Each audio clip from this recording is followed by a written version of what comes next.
Hey. What? Let's go.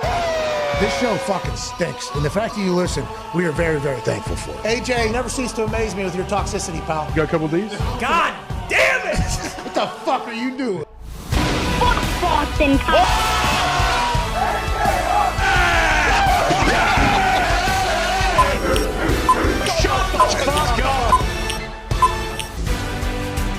Welcome, Friday, September 30th. This is the Pat McAfee Show. I'm AJ Hawk, sitting in for Pat today. He is at Clemson for game day, and he will be there and join us at 1.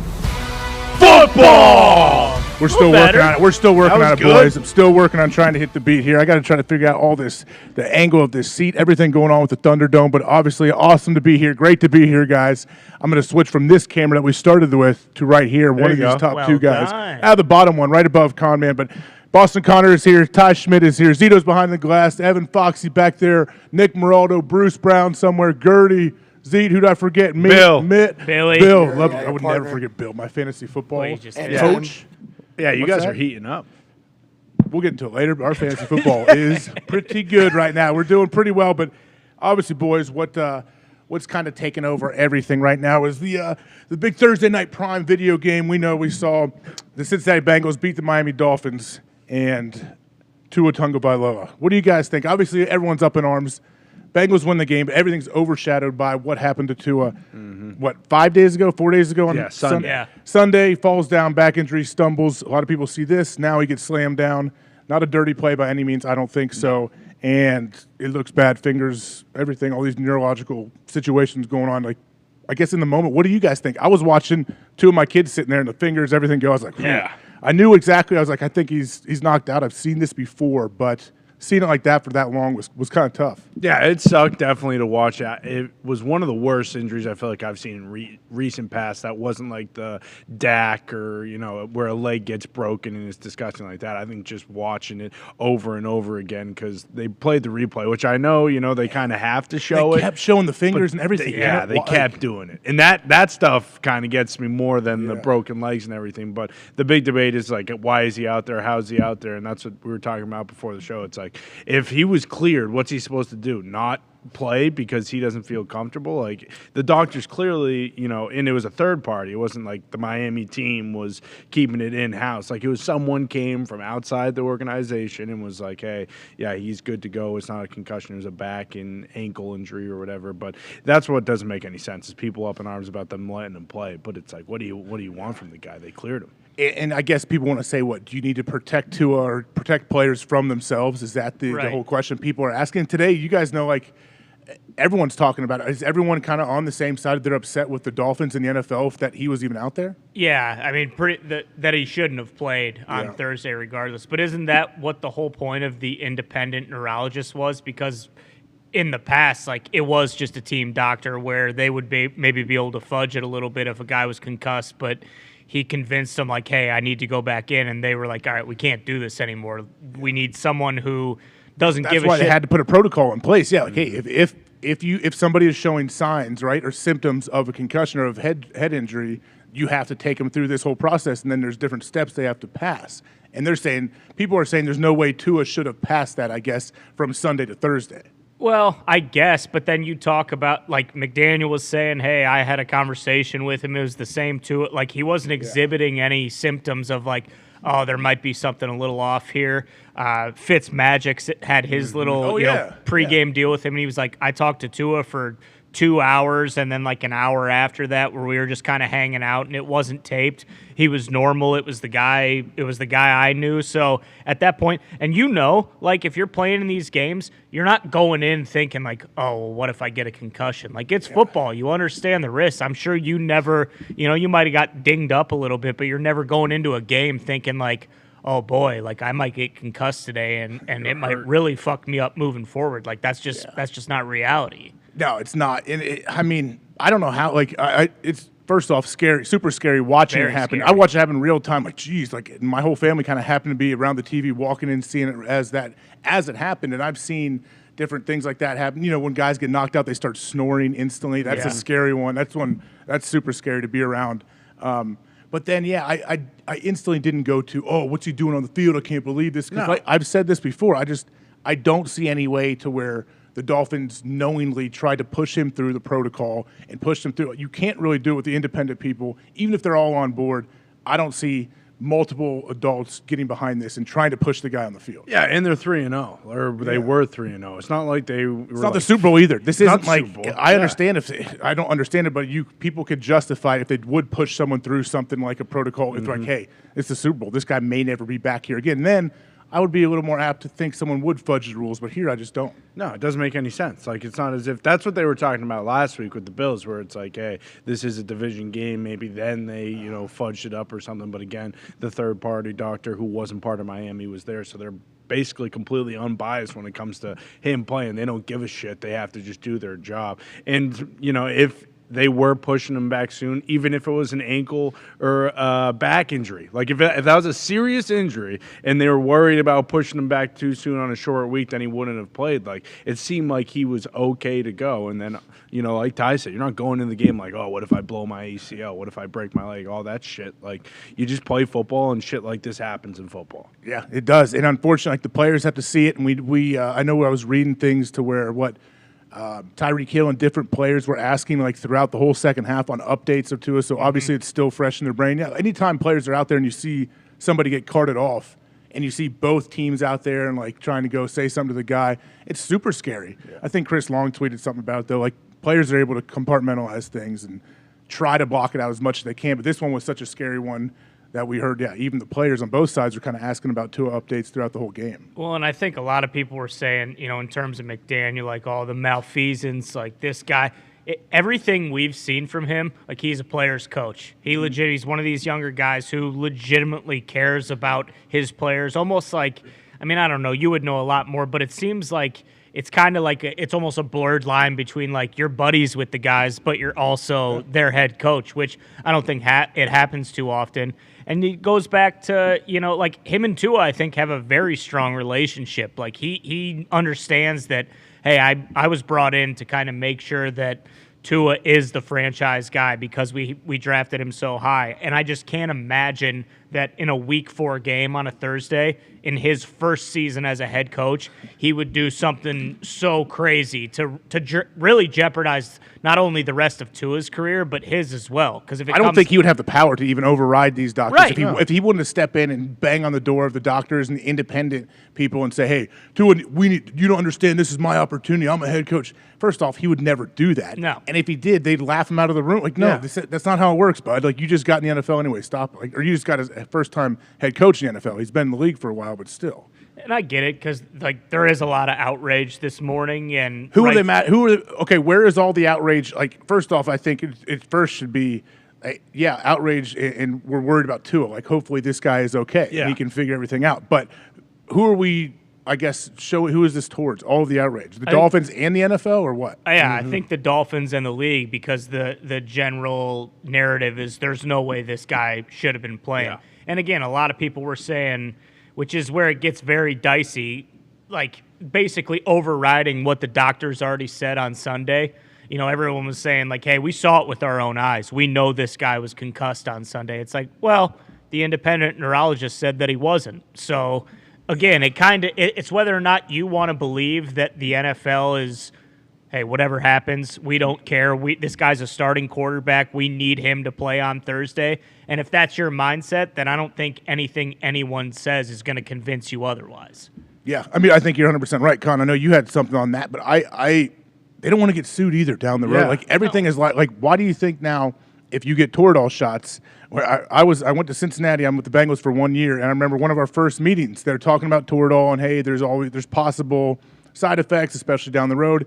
If you want to take it before games, here you go. You got to sign this consent form basically saying you can never sue us if something happens. Like, they're always worried about that stuff down the road, especially when it comes to brain trauma, because it's been in the news. It's been everywhere for the last 10, 15 years. Yeah, it's a massive deal. I feel like the war on football like a few years ago was strictly on concussions, whether 10 years ago, not a few years ago, but still. Yeah. And Whitworth talked about it when he was in one of the games. He got banged up, and I didn't know this, but they have spotters actually, like not in the crowd, but like around the stadium, where they're watching and say there's like somebody takes a big hit or whatever, and there's no stoppage of play, but they see them kind of almost be woozy while they're walking around the field or walking around the sideline, they will like call down and get that player removed. Like that's what happened to Whitworth. Whitworth got, I forget what the story was exactly, but he got dinged up, stayed in the game, and then one of the spotters from up in the stadium actually like called down. They're like, "Hey, get Whitworth off the field." So I mean, it's not, they do cover their ass. Like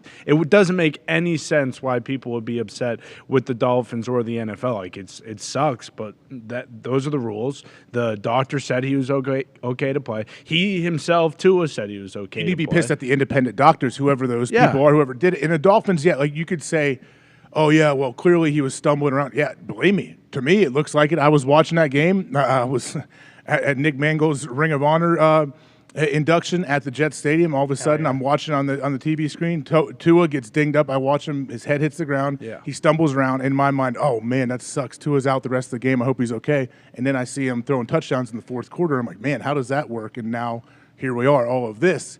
And I don't know how that back injury, whatever, works, but I guess you could say what the protocol doesn't work then. If that's what you're saying, you can't.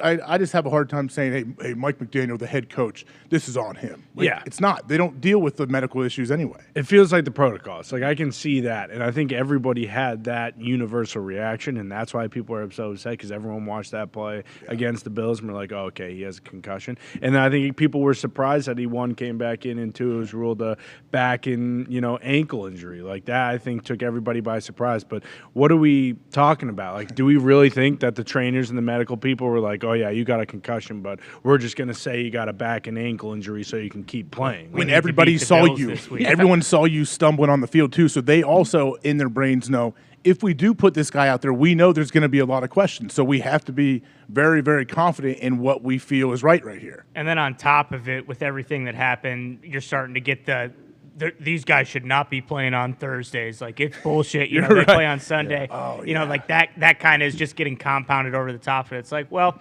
Amazon just paid like $50 billion to get these games. So guess what? They are going to play on Thursdays. People love having football all days of the week. We know that much. But, wow. Yeah, I guess it's like when any team loses. If you lose a football game, Pat and I joke, like then a coach says, yeah, he comes in there on Monday and all the little things add up. He's like, you know what? AJ, I saw you had tape on your shoes on Tuesday. We don't spat our shoes for practice. Mm-hmm. Okay. And then, Bill, I saw you were wearing green wrist tape instead of the white like we normally do. You think you showboating? You an individual here? Like that's all those little things seem to add up. And now, I guess if you have issues, then of course you say what? They need a full 6-7 days rest between games. We shouldn't be doing this. Turf. Supergrass, what are we going to play on, man? Now, is the surface being talked about at all? Yeah, well, Supergrass should be what priority number one is. Can you explain what it is? Yeah, it's kind of like a combination of the turf and grass that can still grow. Von Miller explained it perfectly. I tell you what, if Vaughn can have somebody make a prototype for this Supergrass that you water it so it kind of reacts like grass. Still grows. Yep. But you don't have to maintain it as much as grass, but it's healthy and feels like grass and reacts to your body like grass. Losing money here. Yeah, not affected. Supergrass. Basically, it's Supergrass. Not affected by Vaughn, weather. I'm sure Vaughn is a very, very smart guy and entrepreneur, businessman. He has all this. I'm sure he has people working behind the scenes, right? Yeah, he should be the one that creates it. I hope at least, because if someone else makes money off, it's bullshit because it was Vaughn's idea in the first place. But with the Tua thing too, him playing quarterback. I mean, how many times do you think this has happened to linebackers and O linemen and D linemen and even wide receivers, where 1 week they get dinged up and then they come back and then they get dinged up again, but no one talks. Can't about really it see it. It's not out in the open like that. Exactly. Yeah, it's like in the trenches and Yeah, it's just smaller. Like the Tua was obviously nationally televised game. A big story this week was him getting injured and him playing yesterday. And then obviously like seeing it and how bad it was right away. Like it's not as if he took a big shot and lied around and then stood up like he did against the Bills. Like everyone knew immediately because of the hands and the How fingers, easy is like, to cheat bad. that test? I don't think it's very easy. There's a lot of them. There's like standing balance test. There's memory, like recollection stuff that they compare to your baseline. You never had the independent people, right? No, because I took all the baseline testing, but I never had to. I was on General Bob's radio show this morning, and he asked me about that. I never got to the protocol to where I had to retake it and then compare with my baseline. So I don't know. But you can't if you're dinged up, you're dinged up. You're not going to score like you did before. But the only way you can try to cheat it is if you fumble that first one and you try to put yourself in a concussed state in your baseline. And so when you're really concussed, you're like, oh, not that bad. Well, Don't do that, by the way. What happened with him, with his head hitting the turf like that, I feel like that very rarely happens to defensive guys. It mostly is quarterbacks, right? Because back of the head to the turf. It's the scariest one, too, because if anyone knows, if you've even, like, gently – donged your head off the grass if you're playing capture the flag as a kid or anytime, like the back of your head hits the ground, even if it's not hard, it is a scary feeling, man. It doesn't feel good. And also with the quarterback, I feel like with how much shit you have to process and what's going on, like McDaniel or whoever, let's say on Sunday when they're playing the Bills, if he's relaying all this shit into him, like playing quarterback is very complex. It's a lot to remember, too, and to regurgitate in the moment and all this going on. You're right. His brain is still functioning at a very high level, whether concussed or not. And the coach would probably know very quickly, like, okay, something's wrong with this guy. Like, he can't even process what I'm telling him to. Or you would know you're calling plays and they're lined up differently. Like, they ended up winning the game. So, again, it's tough and it's easy to do because the injury last night was so scary. But it really is. It's like, they deemed that he was okay to play, and you have to think that, and maybe it's not the case, but I feel like a lot of these guys, especially when it comes to your brain and your neck and your back and stuff like that, if he was really uncomfortable and didn't feel good going into the week, you'd like to think that maybe he wouldn't say, like, hey, I can't play, but he's just like, I still – like I don't feel 100%. They would absolutely keep him out, too. They wouldn't push a guy in like that. So Tua obviously wanted to play, but – yeah, if a guy had any kind of reservations, there's no question you hold him out, too. Yeah, absolutely. And if you are a Dolphins fan, like, obviously the Tua thing was terrible, but it felt like when Teddy B came in, they were still, like, good enough offense to make stuff happen. Like, I know the Tua thing, sucks, and I really don't want to talk about it for 18 hours like everybody else is, but it does seem like the Dolphin season isn't over, and, like, who says Tua doesn't play in 2 weeks? Like, I honestly. That's going to be the next thing. Like, we sound like a broken record, I'm sure, if we continue to talk about this whole Tua situation that happened last night. I mean, really over the last 7 to 10 days. But then when he comes back, what's the talk going to be? And if he does come back this year, right now there's a lot of people, I'm sure, that are saying, "What are you talking? There's no way he's coming back this season."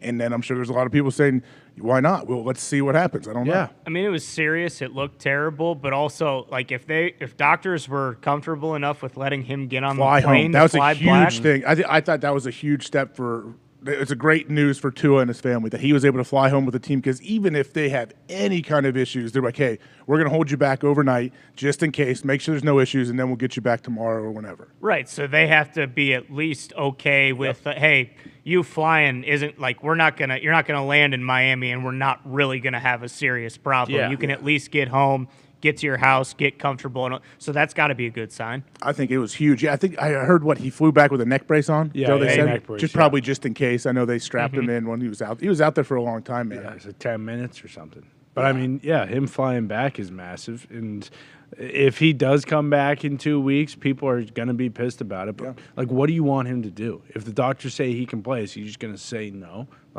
That's why people being upset with the Dolphins or the league, and I get, like, the protocols maybe. You could call those into question. But, like, you can't be upset with Miami if someone else outside of their building says he's okay to play and then he plays. Yeah, I guess they wanted – people wanted the Dolphins to be like, no, you're not right. We can't follow the protocols. He absolutely cannot play. Has that happened? Maybe. I don't know. Do a team step in when doctors say he's good to go? I don't know if that's happened where a head coach or teams would step in and pull a guy out when doctors have cleared him. No way. I'm sure maybe it has, but very, very few times. There's one example everyone loves to cite, and it's from Mike Tomlin and Ryan Clark a couple years ago. Ryan Clark has sickle cell, and the altitude in Denver, I believe, affected him the first time he played there. And then the second time they traveled to go play there, even though the doctors cleared him, Tomlin held him out. I remember that, yeah. A couple other guys, too. Same thing, right? Like, yeah, I do remember that now because how he reacted with sickle cell out there. But, yeah, I guess that's somewhat in the same vein, but he's protecting his guy. But, yeah, I don't know.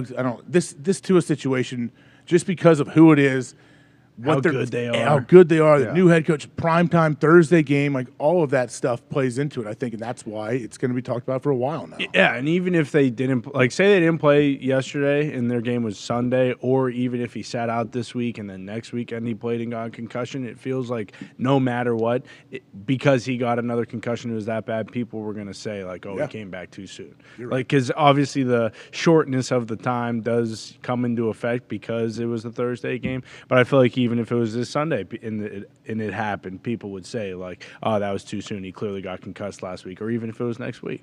Yeah, I think we'll jump back into the Tua situation here in a little bit. I know Pat is going to come on in the 1 o'clock hour, but I wanted to jump to your squad, Con. We were talking about this a little bit off air. So the New England Patriots, I am shocked to hear that Mac Jones seems to be a possibility to play in this game against the Packers on Sunday. Or are they just – is this gamesmanship where they're trying to keep the Packers defense on their toes and say, you don't know who you're going to get, Brian Hoyer or Mac Jones? Axel Hoyer, AJ. My bad, Axel. Thank you. Axel Hoyer, which I believe me, Hoyer can slang it, man. He really can. He's a dog. I mean, there's a couple games there where Hoyer looked to be the Prince of Cleveland. My only question, though, with UConn. So when I read this today, it said Mike Girardi said a text from a Patriots player. They love Mac. He's tough guy, but he's hurting pretty good. Hope everyone's smart about this. What does that even mean? Really? Well, 3 toughs. So I think we can assume, because he said it 3 times, Mac Jones is an Iron Man. He's gritty. I mean, he does everything that the team wants, and he is just, the backbone of the Patriots. But it does seem like it's more so like the gamesmanship, like, oh, you don't know who's playing. Maybe Mac's going to play, maybe he's not. It's not like it's Michael Vick versus Tom Brady. Like exactly. The different styles of quarterback play, though. No, not at all. And also it's Mac Okay, Jones. Mike Girardi. Mac Jones is here to start a Patriots practice at 12:18 today. Okay. Wow. Okay, so he's there. Yeah. Can he walk? Because all I think of when I hear Mac Jones might play this Sunday is his face being carried down those steps to the locker room, to the training room, right here.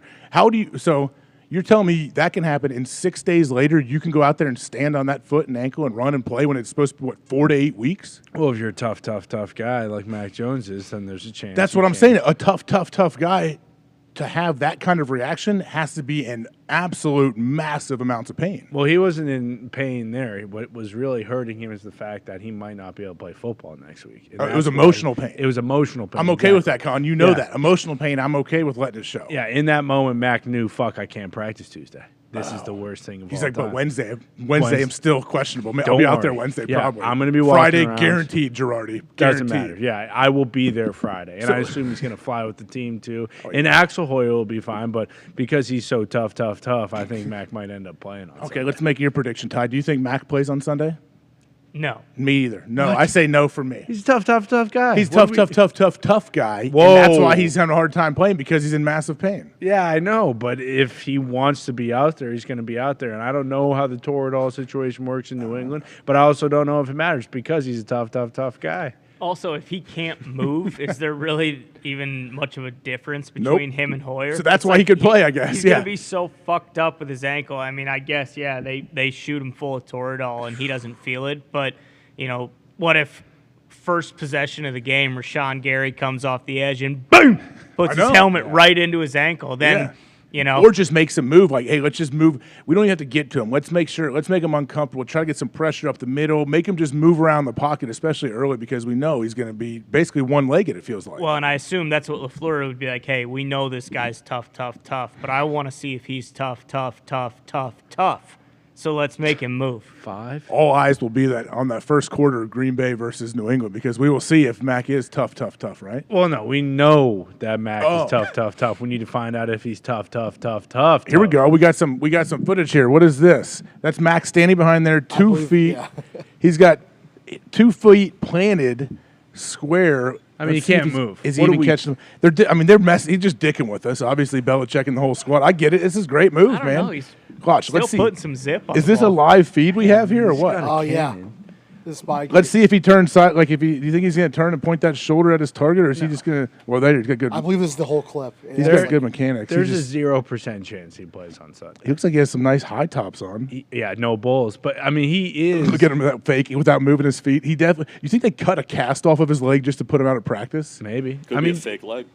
It could be a fake leg. This is just That's a real possibility, Nick. This is what it is. Packers have to game plan for Mac Jones. And is he like questionable on the injury report? Yeah, What is he's he? questionable with an ankle. Not even doubtful. He's just No. questionable. Like, He's questionable. Okay. All right. Well, he's standing behind the throwing net with 2 feet planted in the ground. I love that the Patriots do this. I can't just Mac. You're going to be out there. You got to put him on out there. Like, Yeah, don't care. But it's not the same thing. But with the situation with Tua, it's like it's week 4. Like, what the fuck are we doing? If he does go out there and Rashawn Gary or anybody on the Packers D line, Preston Smith, like gets a piece of him and then he maybe breaks it or it just gets worse and he's out 10 weeks, then our season's over. And then, honestly, it already feels like it is. But why wouldn't you just wait? Especially because it is the Packers. It's What are not they? like Are they 1-2?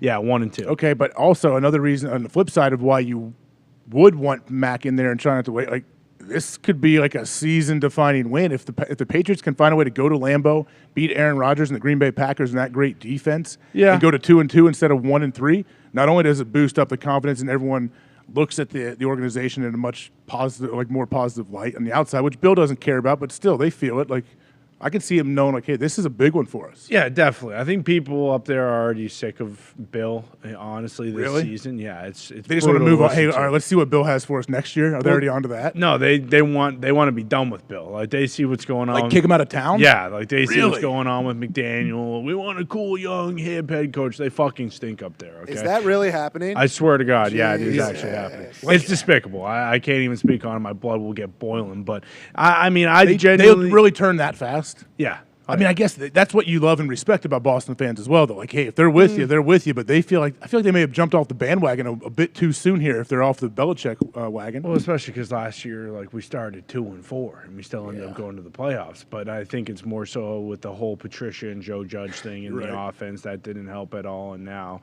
with Mac Jones hurt, it does seem as though the window is closing on people trusting Bill. I'll follow him to the ends of the earth. I don't care if we go 0-17. I'm with you. I want him to be the head coach no matter what.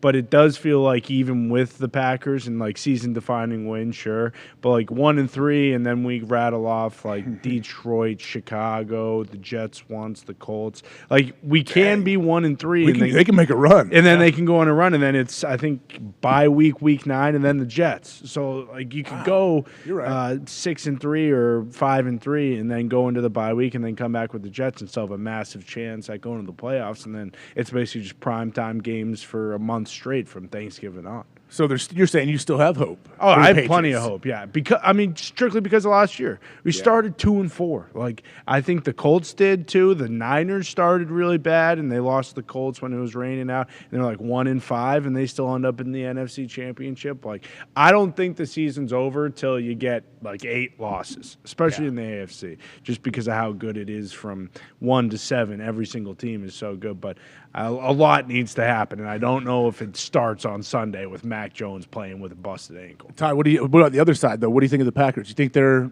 all cylinders go? They feel good to go, and their offense is going to – I mean, they started out hot last week and then kind of fizzled as the game went, and they find a way to beat Tampa Bay Bucks, which is a great team, great defense they have. But I think the Packers defense is starting to step up and play like we thought they would, and I think Aaron's kind of getting in a rhythm. Yeah, absolutely. We'll see if Jair Alexander plays this week. I think he What's should. he dealing with?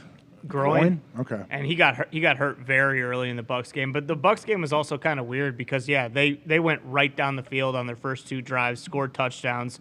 And then I think if Aaron Jones doesn't fumble on the goal line there and they score and go up, it would have been 21-3. Yep. I think there's a chance they roll them. They get the ball coming into the in the second half. Like that changed the momentum of the game big time.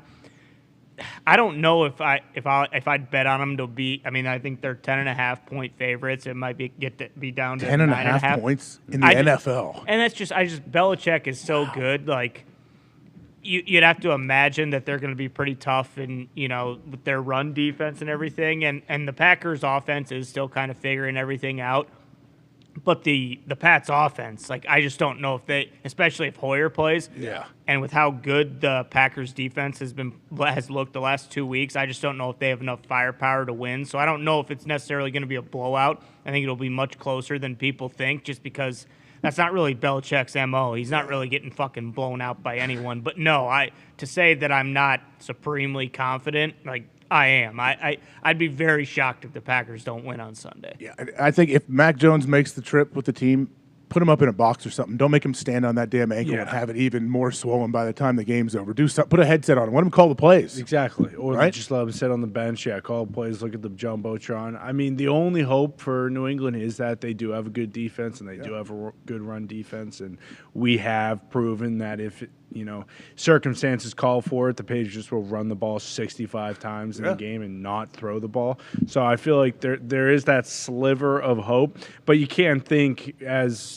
any fan really with a backup QB going into Lambeau and Aaron Rodgers, like, yeah, there's a really good chance that we're going to win today. Like, I don't think that is the case at all. I feel pretty comfortable if I was a Packers fan to go, alternate spread on FanDuel Sportsbook, like 2.5. Okay. Just because a field goal game and because of how good the Packers offense look. But the New England defense is like 11th in total yards, and they're top 10, I think, as a pass and run defense. And so they do have, upside on the defense, but their points, I think they're like 28th in points allowed because of the turnovers and because of how good the Packers defense is. Whether it's Hoyer or Mac Jones, you assume, they might jump on a couple, and the O-line isn't the strength of the team per se, and the Packers D-line's been playing unbelievable. So there's not much hope. There What really time's isn't. kickoff?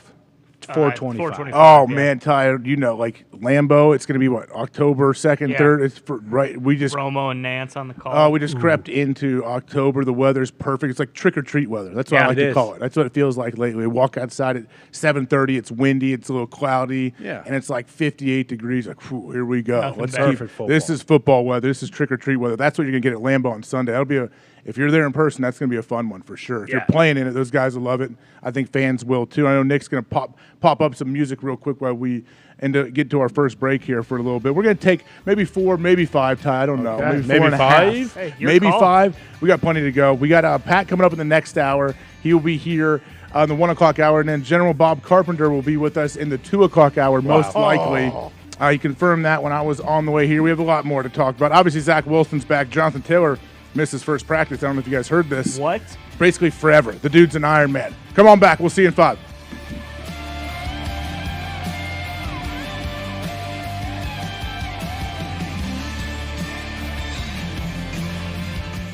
Punt last night, actually, that I watched, that people, said some things on the internet about me maybe hitting climax or something like that.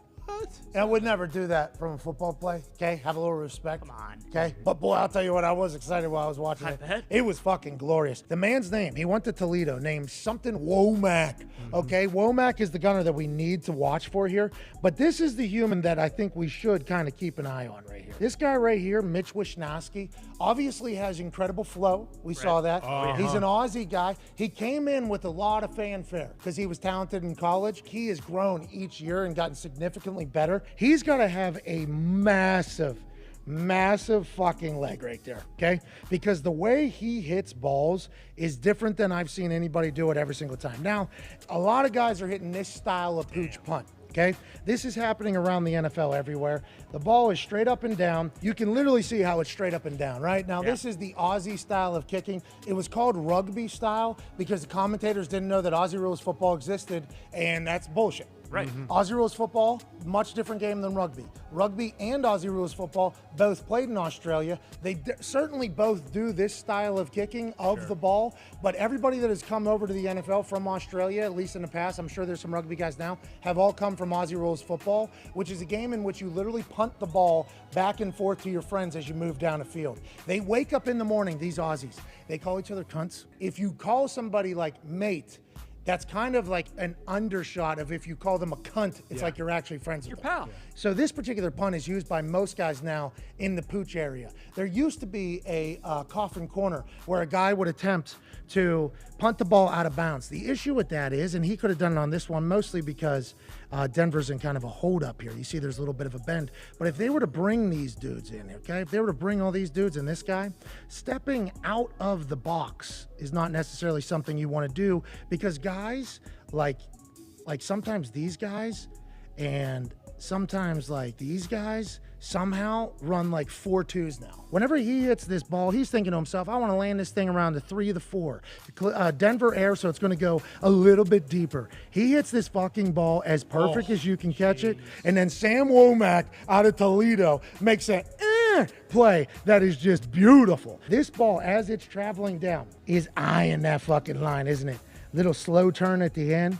Nice little break, and all of a sudden, bam! Oh my God. Bam!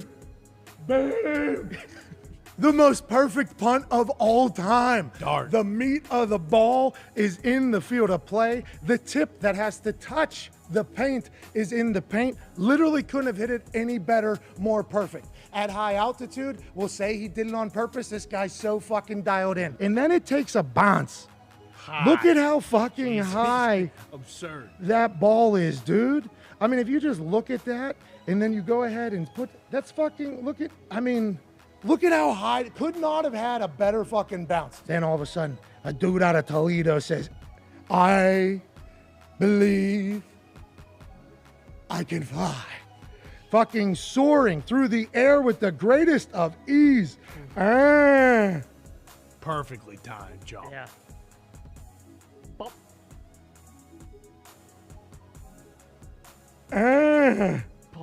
Right before he touches the ground. Couldn't have been more perfect. Little go-go gadget fucking arms there, pal. And then because he covers it at the goddamn half-yard line. Now Russell Wilson's got to go 99 and a half.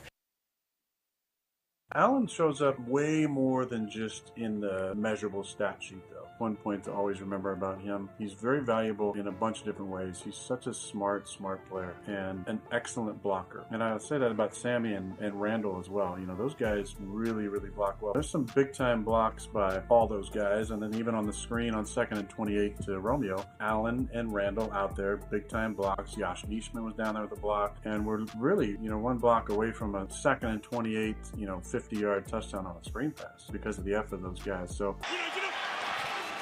2nd and 28. So to the edge it goes, and Romeo Doubs sifting through Doubs.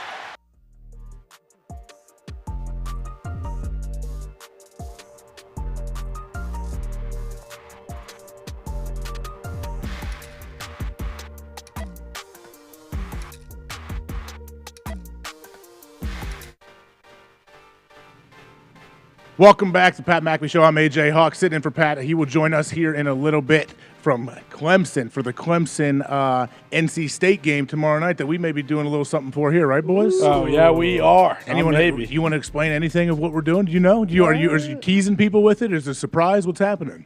Yeah, I mean, there's a graphic for it. Just on ESPN2 at 7:30. It'll be watching. That's hilarious. It's on ESPN2. Yeah. Crazy. Watching What are we NC doing? State. Here we go. Look at Team Clemson. So is that our Team Clemson on the right? That's Team Clemson. Myself, Bruce Brown, Ty, Con Man. This is awesome. Gertie. Oh, you have a surprise guest in person here on NC State? You'll have to see. It's a surprise. It's a surprise. Do you guys know? Yeah, we know everything, AJ. No, you don't. I'm on your team. Why don't you guys tell me? Who's our surprise guest? I see D-Butt. Is D-Butt going to be in town? He's going to be here, right? Yes, D-Butt will be in Stu. Okay. Are the mascots going to be here? Maybe. I mean, we're kind of representing the teams as their mascots, really. Oh, you're right. Okay. I mean, we don't want to spoil all the surprises right Jesus. now, AJ. Otherwise, why would anyone watch I'm trying to it? see who the surprise guest silhouette looks a little bit like an alien from the movie Signs. Might be an alien. Is that an alien, Evie? I don't know. I can't tell. I know you're Silhouette, big into bro. aliens, and you said you saw a spaceship once. No, I don't think that's an alien, AJ. Could be an alien, though. He doesn't think it NC is. State. Okay, I'll jog my memory of what some NC State people that might be out Yeah, there. Phil Rivers. I played against Phil at NC State. Triple overtime game. The dude is awesome. He's a stud. Jacoby Brissett. Russell Wilson. So, Russ isn't coming here, is he? look, you're just going to have to tune Are we in. doing the thing that Pat did? We all doing it together out here on the court? Yeah, we're The all TikTok? Faith, Oh, family, faith, football, all that? winning fucking bets. Yeah, let's do that, Maybe. man. Could Enough be. of you guys derailing the show. Tomorrow night's gonna be fun though. Either way, be a boom. great time. Tune Tune in. Tune in. It should be awesome there. I mentioned Jonathan Taylor. I mentioned Zach Wilson's back, but I wanted to talk about this London game actually before we got to any of that. So London game, 9:30 a.m. Eastern kickoff for us, which is beautiful. We all love that on Sunday. Vikings playing the Saints here.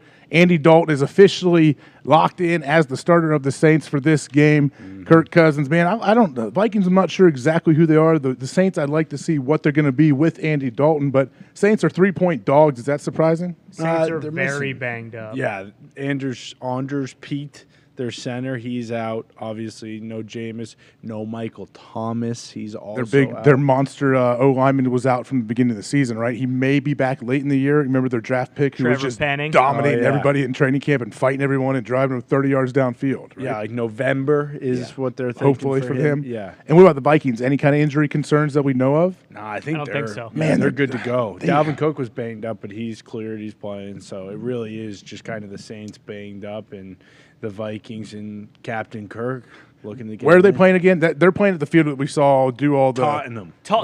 That looked like it was a transformer, right? Yeah. Yes. Where the grass they can move it. Moves and flips underneath. The field turf comes up. Yeah, they have like 5 different turfs underneath the field turf, and they can like rotate them up and in. Yeah, so I know like this has been going around everywhere, but how old is this stadium? And is there multiple stadiums that do this? I believe there that are right there. Look how much the engineering involved. To me, if you said, "Hey, this cost $200 billion," I'd say, "Okay, that sounds about right." Because I mean, that looks like a lot right there. So it's a new stadium. I believe it was $1 billion total to build the new stadium with this whole entire fields situation. And why can't we play on the grass?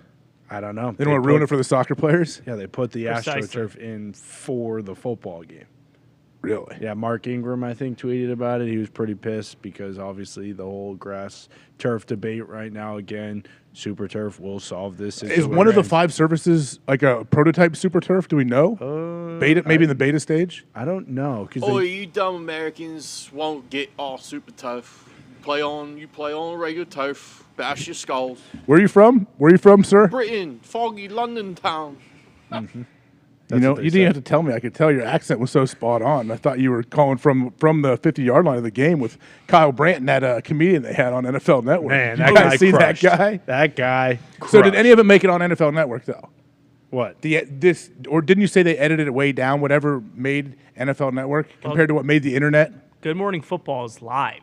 Yeah. So he was live the whole time. You told me a lot got cut out, Con. No, I said the parts that he posted on social were just from his account. There was more than what we sent into the group. Gotcha. Safe to say that they did not love him. But So basically what happened, I don't know the guy's name, if anyone knows his name, for people that didn't see it. Something Taylor. They had this a British comedian on set, right? Good Morning Football. They had him on, and the guy seemed like he didn't know much about football, and he admitted that on Twitter, I know, but he made some great jokes, I thought. What they were at the expense of the NFL, and different people thought it was a little too raunchy, or what? What was it? Well, yeah, I don't know if they necessarily did any kind of background check on what this guy's comedy stylings are like.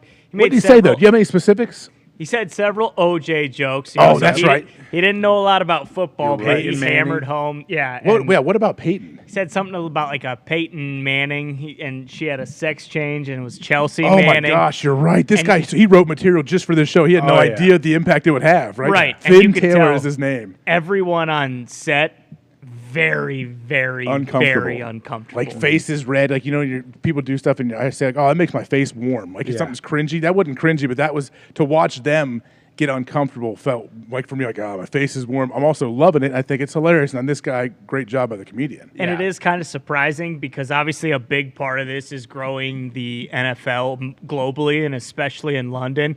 And he did like a bit where, they asked him, what do you think about fans of the NFL in London? And he basically just ripped them apart and said, like, they're all fat losers who live in their parents' basement and stay up till 3 a.m. to watch. He's the like Baltimore Beavers, he said, too, because he doesn't know any real team names. Or maybe he does know more, and he's just, this is what he's doing, right? Which is even funnier. Right.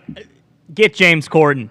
Get Jimmy Corden. It's going to be a home run. You know exactly what you're going to get. He's been on, he's been on network. He's been on network TV. I watched James Corden kick a field goal or two when I was in the Cincinnati Bengals. We played the Raiders, Oakland Raiders at the time. That was the only game I've ever played on. It was my 10th season where it was the half baseball field, half grass. It was cool. I'm glad to get to experience that. And James Corden came out pregame and halftime and was like kicking field goals and doing stuff, and I didn't know who he was. This was like 2014 or 15, I believe. Yeah, at least Guillermo. Who? I mean, one of the two. Guillermo. Yeah, Jimmy Kimmel's Oh, guy. Jimmy Kimmel's guy, yeah. We're on a first-name basis with him? Yeah, of course. What are you Everybody talking is? about? Yeah, he's a Jimmy superstar. Kimmel's still doing this thing, right? Yeah, they're on tour right now. He did a halftime conversation with Joe Buck on Monday Night Football. It did not go well. Wait, where?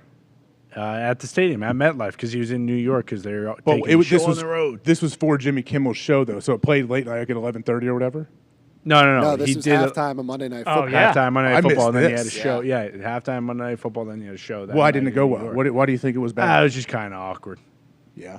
Yeah, it wasn't the greatest. He thing. made a joke about Fox or something, too, at the end of it. I didn't really understand it. But Yeah, he asked Joe if the reason he left Fox was because Terry Bradshaw smelled like piss and vinegar or something.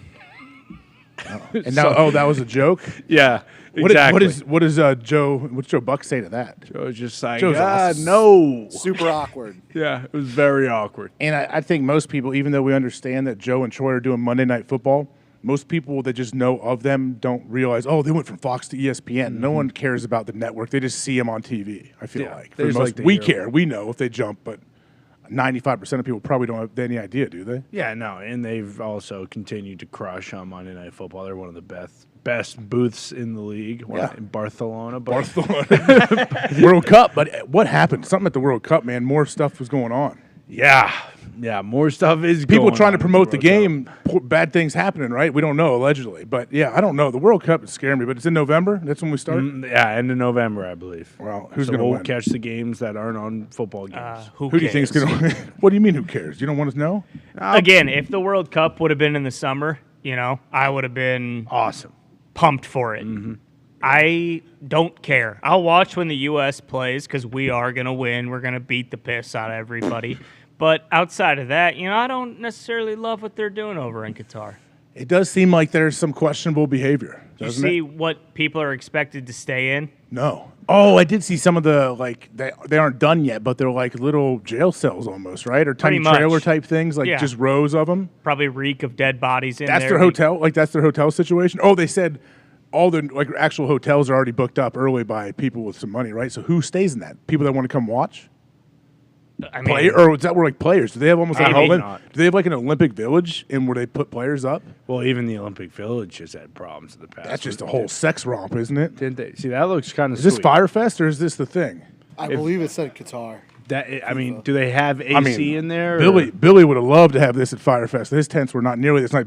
He's out. Billy McFarland, correct? He's out of Yeah. jail, I heard. Yeah, he's out of jail. They Congrats, just had a party Bill. for him. Is he starting a new credit card or anything? Do we know? magnesium, is coming back, or magnesis. I better whatever you get call it. man.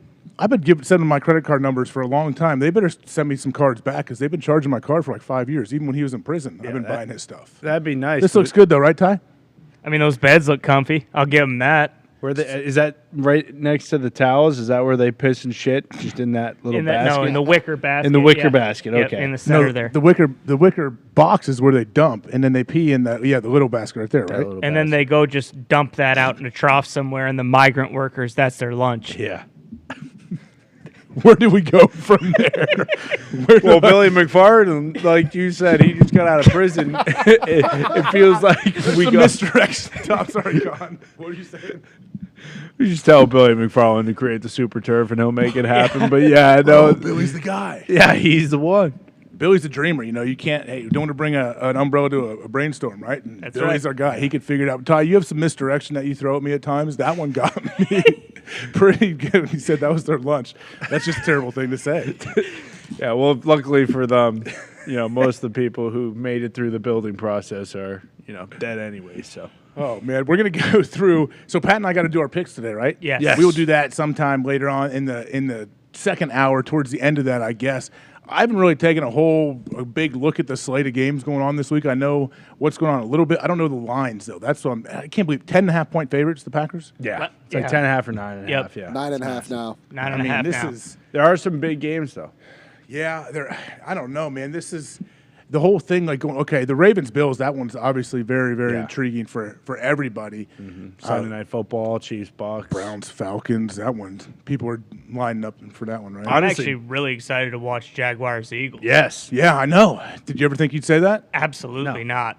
Yeah, I mean that the Jags, like we talk about, like, hey, you just want hope. You want someone like a place like Jacksonville, if you're down there, give them hope to where, hey, we're going to win eventually. I feel like they're past that stage already with Peterson. They have hope, but they feel like, hey, we're a legit contender. Like, we can do something. Yeah, for sure. And you know Urban better, obviously, than any of us do. Do you think seeing how they are this year, like, does that really just fucking It would kill have his to, right? ego? You would think. I mean, I would like to think if put myself in those shoes and, okay. Same team. I definitely would never want to wish my players to lose or bad things for my players. Absolutely not. But he has to despise the front office there and everyone else. And so I don't know. I really don't know how. Maybe he turns a complete blind eye and doesn't watch any of it, tries to not pay attention, but he absolutely hears what their record is. And if they're winning, I don't know. I wonder how he feels. But it can't be like, oh, there we go. There's my old guys doing it. I was only there 6 months or whatever. Like I think he expected to be there for a little bit longer, right? Well, I'm sure the players hate his guts too because, I don't think he has any personal relationships with any of those guys. So I would imagine he is probably, not incredibly, zoomed in on what they're doing, but he's definitely rooting for them to lose every week. Yeah, that's not a fun spot to be in. I wonder, man. Is he going to get back into coaching? I know Nebraska's trying to bring him in. Like, I'm talking colleges, though. People are acting like colleges are recruiting him to come to their school. That's absurd. I did not think that was happening at all. I mean, granted, he could go to Nebraska and turn them around. Did you think? Does he want to? Remember the stuff that Bobby Petrino went through? Like, if you can win games, I was like, oh, how is he? He ended up getting his job back at the school, right? At Louisville. Didn't he come back after the motorcycle accident? Yeah. All of this stuff that went on. He works his way back into them, and in the moment, you're like, how are you ever where's he gonna get hired? Why are you gonna do this? People forget, man. Time heals everything. Do you think kids that he'd be recruiting would view him differently because Urban? Yeah. No, I honestly think still view him as like one of those top guys in college football, like pantheon. I bet for most guys, I think most kids probably wouldn't even really care or think too much about it. But I think the kids that would, if they addressed it with them and asked them like they shouldn't. Kids aren't scared. Whether it's a good or bad thing, like kids aren't scared to ask questions sometimes that are not the appropriate times, or like, man, you have some balls asking like adults certain questions. Like if a recruit would ask, like, what do you think happened, coach, or what's going on? It would just depend how he addressed it. Like if he was honest and was like, hey, I messed up, man, I made a mistake and blah, blah, and went through it, was honest with the kid, I think he'd be fine. Well, and ultimately, like these top-tier guys, all they care about is going to the NFL, right? Yes. And he has a great track record of sending guys to the league. He can win, and he can send guys to the league. That's what everybody's looking for in high school, in the whole recruiting world. And Nebraska would. I mean, they just fucking struck out big time with Scott Frost. Nebraska football hasn't been what it was, for 25 years. Like, they would give him the fucking key to the city. Can he win there? I think so. I think he can win anywhere. Because you can recruit. All you got to do is be able to recruit. If you could recruit, and all it takes is you get like one class that has maybe a quarterback that turns out to be the guy, and then maybe one other guy, and then you can build off of that. And people see that, and then you start sending guys to the league. You're known as a school that sends guys to the NFL. Bam, here we go. We're rolling again. Yeah, and because of NIL too, like Nebraska does feel like one of those schools that would say, fuck it, like pay whatever you need to pay to get all these guys. Like boosters having their back just because they've been irrelevant for so long. And if Urban's there, maybe they can. But it just seems like with Bama and how Texas and Oklahoma, like them going to the SEC, USC and UCLA going to the Big Ten, like it feels like Nebraska's kind of one of those schools that not falls off because of that, but definitely is hurt more with those schools joining other conferences. Yeah, I know. I don't have any desire to coach in college. I don't know how you do. It just seems overwhelming to try to win anywhere. And cool, you get a job that is already established and they're supposed to win and everything. Cool, you lose one game and you're fired. Like that's what it is. You want to get to that level to where you're expected and you want to win. Your whole fan base says, "Oh, what do you mean it's national championship or bust?" That's a great job, but then also it's like, all right, man, like if we only win by 17 against this team that isn't ranked, then they want to run me out of town. Yeah. Also, we'll see. I mean, hopefully he can, do a little bit better and turn things around, but I think Notre Dame, if they had the opportunity to hire Urban, they would in a heartbeat. Right, still? Yeah. I know he was there on staff before. That's why I had Mickey Mariotti, a strength guy. He was at Ohio State. He brought him there, like a guy that everyone has tons of respect for and love. Really, you think now, though, they would go for it? It'd be okay with it? The whole Catholic thing, I don't know who makes the decisions, what board or whoever, the AD, I know, but I don't know.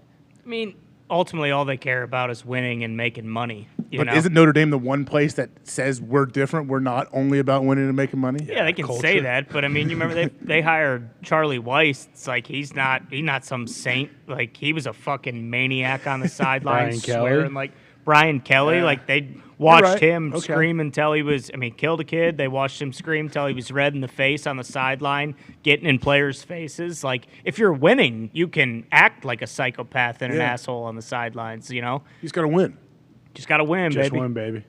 So hopefully if Notre Dame starts winning even more and they keep going, Marcus just starts to act even crazier. I want Marcus to really step outside the box. Marcus Freeman, the head coach of Notre Dame, just start going nuts, especially the more he wins, he should just test the boundaries, see what you can do. Yeah, it'd be sweet if Notre Dame was good again. And, like, if Urban Meyer does go back and is successful and brings Notre Dame to even just a college football playoff, like, that would be awesome to watch. I just don't see how any school is like, yeah, let's give our keys to the guy who is, like, the biggest joke in the history of the NFL. It feels like something bigger than what happened with Urban has to happen for that to kind of fall by the wayside and him to move on from it in other people's eyes, at least. Yeah, and what's weird with every school, every college, like who's making those decisions? And it's usually there's big donors. You see their names around on the stadium, on different buildings.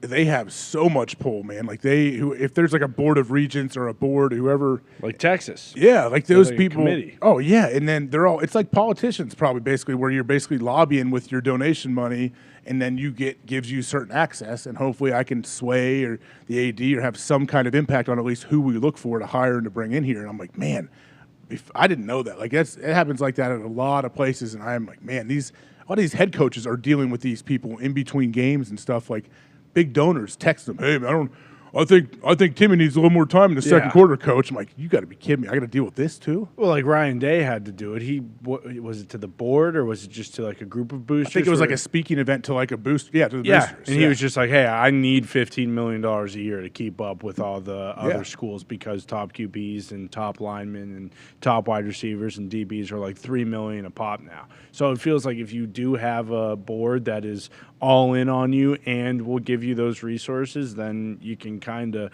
do what you want, but you have to win. And obviously that's so hard when you're competing with Ohio State and Bama and USC. You're competing for all the same players too. Yeah, exactly. So like good. Yeah, I don't know. The college recruiting game, especially with the NIL stuff, I don't know how it happens now. I need to talk to some of my buddies that are in there coaching. Like it's got to be a shit how show. Different it is now. Yeah, it has to be an absolute They all come in shit with show. packages, I guess, where it's like, hey, what's your the players will tell the coaches what their package is. Oh, well, Oregon already has on the table, they got a house, $250K a year that my mom gets, and this car, and then a lease to a Ferrari for 2 years. Like they have like packages, and they're like, oh, what do you now? We have to one up this guy. Exactly. Like is that the world they're living in? I guess that's only for the top guys, though, right? Yeah, it feels like that's like the top 100. Like that's kind of the deals they're getting. But schools like Bama, probably will be good forever. But now before where it was like, hey, you come to Alabama, like look at Nick Saban, look at my track record. All these guys go to the league, and I help progress them, especially if you're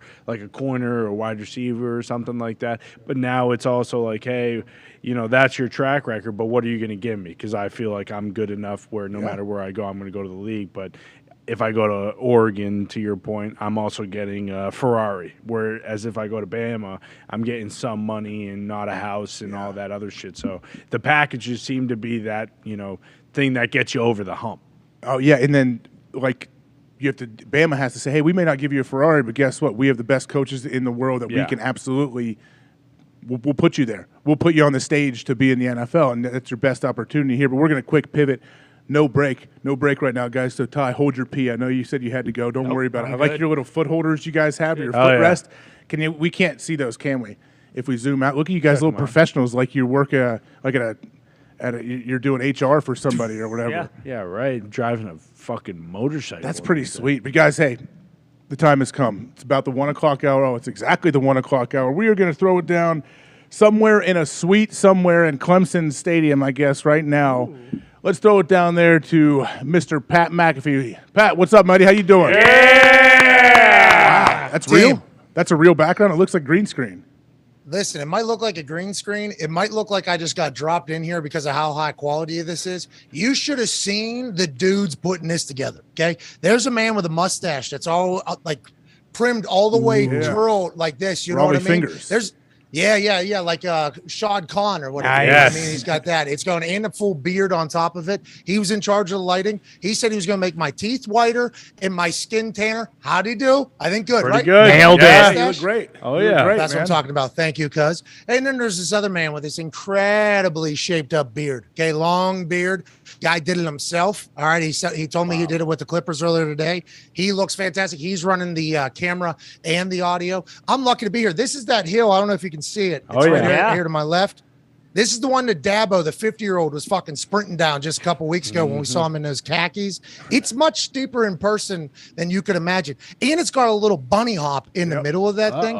I don't know how more guys don't blow knees or ACLs or hammies coming down, but it is electrifying to touch the rock that is right behind. Can't see it. There's a fucking wall here. The rock at the top of the hill is right there, though. It's great to be here. 86,000 people will be in this place, I guess, tomorrow to watch NC State play in their first top 10 versus top 10 matchup in their program's history. And then you got Clemson, obviously the powerhouse, and DJ Uiagalelei having a weekend last weekend against Wake. How will we do this week? We shall see. That's kind of the tail of the tape. How about your super boost not hitting, AJ? Listen, normally I have to sit on the receiving end of this. Yours didn't hit last night. I think Tyreek got very close. Joey Burrow threw for over 200. The Bengals covered, but Chase was not even an option, it felt like, at numerous points of that game. What happened, AJ? I thought we were winning all of our money. They're taking him back. away, man. I feel like they were doing whatever they could to take Jamar Chase away. He still caught some balls, but yeah, never really, threatened to score too much. Yeah, I texted you. I was holding out hope for the parlay, but man, it didn't feel good from the jump. I was like, yeah, of course Joey B is going to get 200 yards, and I thought they're going to win by more than 3.5. But then the other two, I'm like, all right, man, these guys aren't going to score. This game is crazy. And then ever since Tua goes out at the end of the second quarter, like that's all I remember, really. It's hard to remember even what happened in the rest of the game. I don't know. Yeah, I think the Tua story is obviously one that we'll have to dive into here. And there's a lot of neurologists on the internet and on TV this morning. A lot of them. And I have a lot of respect for all of them that read however many books you have to read to become experts of the brain on Twitter and on TV yesterday. And obviously we all have the same hopes, which is for Tua to be okay. So we'll have to dive into that as it goes. The game, I don't know. It's interesting because the narrative now, I think in my eyes, is like, all right, Bengals are back. Feels like the Bengals are back. That's like, it was a narrative changing game last night, I think, for both teams. The Dolphins continue their undefeated streak in Cincinnati. Going to be difficult whenever you lose your main guy to a very scary situation. And also, I think Tyreek Hill even said during a lot of the second half, they're all wondering how the fuck their guy was doing. That's a tough thing to play through. Sometimes people automatically assume if there's any type of adversity that the team is going to thrive, because we've seen guys who have lost family members, played very soon afterwards, and somehow it's like their sanctuary. They're able to block out all the negative that's happening in their life and kind of put everything into the sport that they've probably done with the person that passed away, and they have these massive moments. We've seen it throughout history of sport. Whenever you see a teammate go down like that, and then he's such a pivotal player with everything else going on from last Sunday's game, that had to be difficult to manage emotionally. Honestly, AJ, did you think about that? I thought about that a lot. Like, man, this is going to be a tough thing to manage from McDaniel, who seemed to be broken up about it as well. And how could he not be? He's a fucking human, it seems like. Yeah, they all do. Like, it was all of it. And I'm sure it hit the players too as it happened. And the fingers thing, when they showed how his fingers were all, that's what I think everyone remembers and will always remember from that whole situation. But I think the players sitting there, they knew, like, okay, it's probably not his neck. Normally when that happens, it's hard to come back as if you think a guy might be paralyzed. That's when it's like, hey, man, how are we supposed to go run our skulls into each other 3 seconds after you cart this guy off of here? I think. Hey, AJ, it's because it's like an immediate reminder of what can happen in a football game, right? Yeah. For you guys, not for me, but it's like an immediate reminder, like, oh, that can happen in a football game. And it's hard to just mental hurdle that, I think, for some people. You know what I mean? Oh, yeah. And then, next play, they may be running lead right at you. And that fullback is 260 pounds coming downhill. And I'm like, geez. All right. Yeah. So you're right. I said before, like, short memory, I guess. But with that one, I guess with Tua, it probably was even scarier because they probably knew, like, yeah, his neck is probably okay. We're not worried too much about him being paralyzed, even though they strapped him down. But they were probably like, man, what was that? Like, I haven't seen it. He was down for so long. Obviously, what happened 4 or 5 days before that in the other game, I'm sure that crept into their brains as well. And it's just like a lasting thing. I don't know. Let's see whenever Tua comes out and speaks to the public what he's going to say. I don't know. he's going to have to clear up a lot of things, I think. And it's a shame that Tua, who won through that, is going to be asked about everything, but he's a pretty pivotal part in this entire, and let's dive into it, this entire conversation that has taken place immediately upon seeing that very scary injury for Tua. I mean, I got like almost sick. I don't know Tua at all, but it's like you see that happen to an up-and-coming star in the NFL, a man who's finally getting a real opportunity with a coach that is empowering him, a team that seems to be loaded, a system he understands and making his life better, and now he's a guy for an undefeated team. It's just like all those things get added into it, compounded into it, where it's like, man, we are all bummed for Tua. Okay, we're all scared for Tua. I just think like the immediate reaction of people to say that the NFL forced him to play or there was some sort of malpractice from the independent doctor and from the Miami Dolphins doctors and medical staff and McDaniel. I understand where they're coming from. Okay, I completely understand because I saw the same thing you saw whenever we were at the Colts game watching, and I was shown the clip of what happened to Tua. Literally same reaction that we have for anybody that gets knocked. It's like, oh, fuck, like hope he's okay. You know what I mean? Like, and then we hear he comes back in. We were all alarmed. I think the entire world was very alarmed. But I think what we've been talking about all week about that particular situation, and then last night happens and it spotlights it yet again. The amount with the Miami Dolphins being investigated right now, right, for what happened with the Tom Brady shit and whether or not they were paying the coach or trying to pay the coach $100,000 to lose, with everything they got going on. If they actually somehow manipulated the independent neurologist to say that Tua didn't have a concussion on Sunday and got him back in that game so he could play football again in week 3 of the NFL season, if they did that, like, that is one of the most asshole moves in the history of any business ever. Just in the face of the NFL with their tampering charge they just had, with the trying to lose scandal they just had, with everything that's gone on with the Miami Dolphins, okay, and the ownership.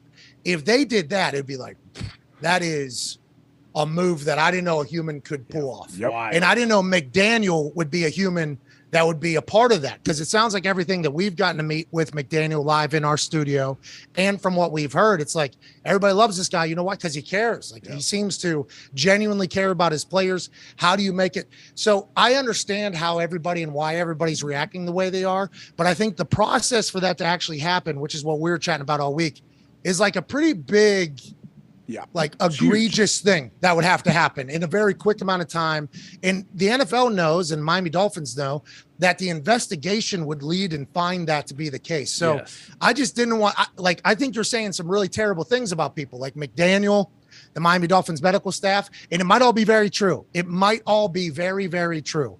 But I just think immediately assuming that that's what they did because of how scary last night was, which is not great at all, I think is a dangerous thing. I think it's a very serious allegation that people are saying. I think it's much more serious than people even imagine because of how much, concussions have become full conversation in the NFL with the fines and the lobbies and suspensions and careers that could be altered from that type of thing. Like it is, I understand why. I'm just thinking it's a very aggressive thing to automatically assume that has happened. And I know fans who care about Tua have that reaction. I respect the fans, but like the people that were in the NFL, and I guess they might think that Tua is getting forced to play more from their experience or whatever. But I just think a lot of people have immediately just said, oh, they fucked him over. They did this. It's like, that's a very serious allegation, I think, and who knows? I guess we'll find out if that happened or not, but that's a serious allegation I think should be chatted about. Well, that's the fact that you that could be true. They could have tried to manipulate the independent person, all that, but we definitely don't know that for sure right now. We definitely can't say that's the case. We can't say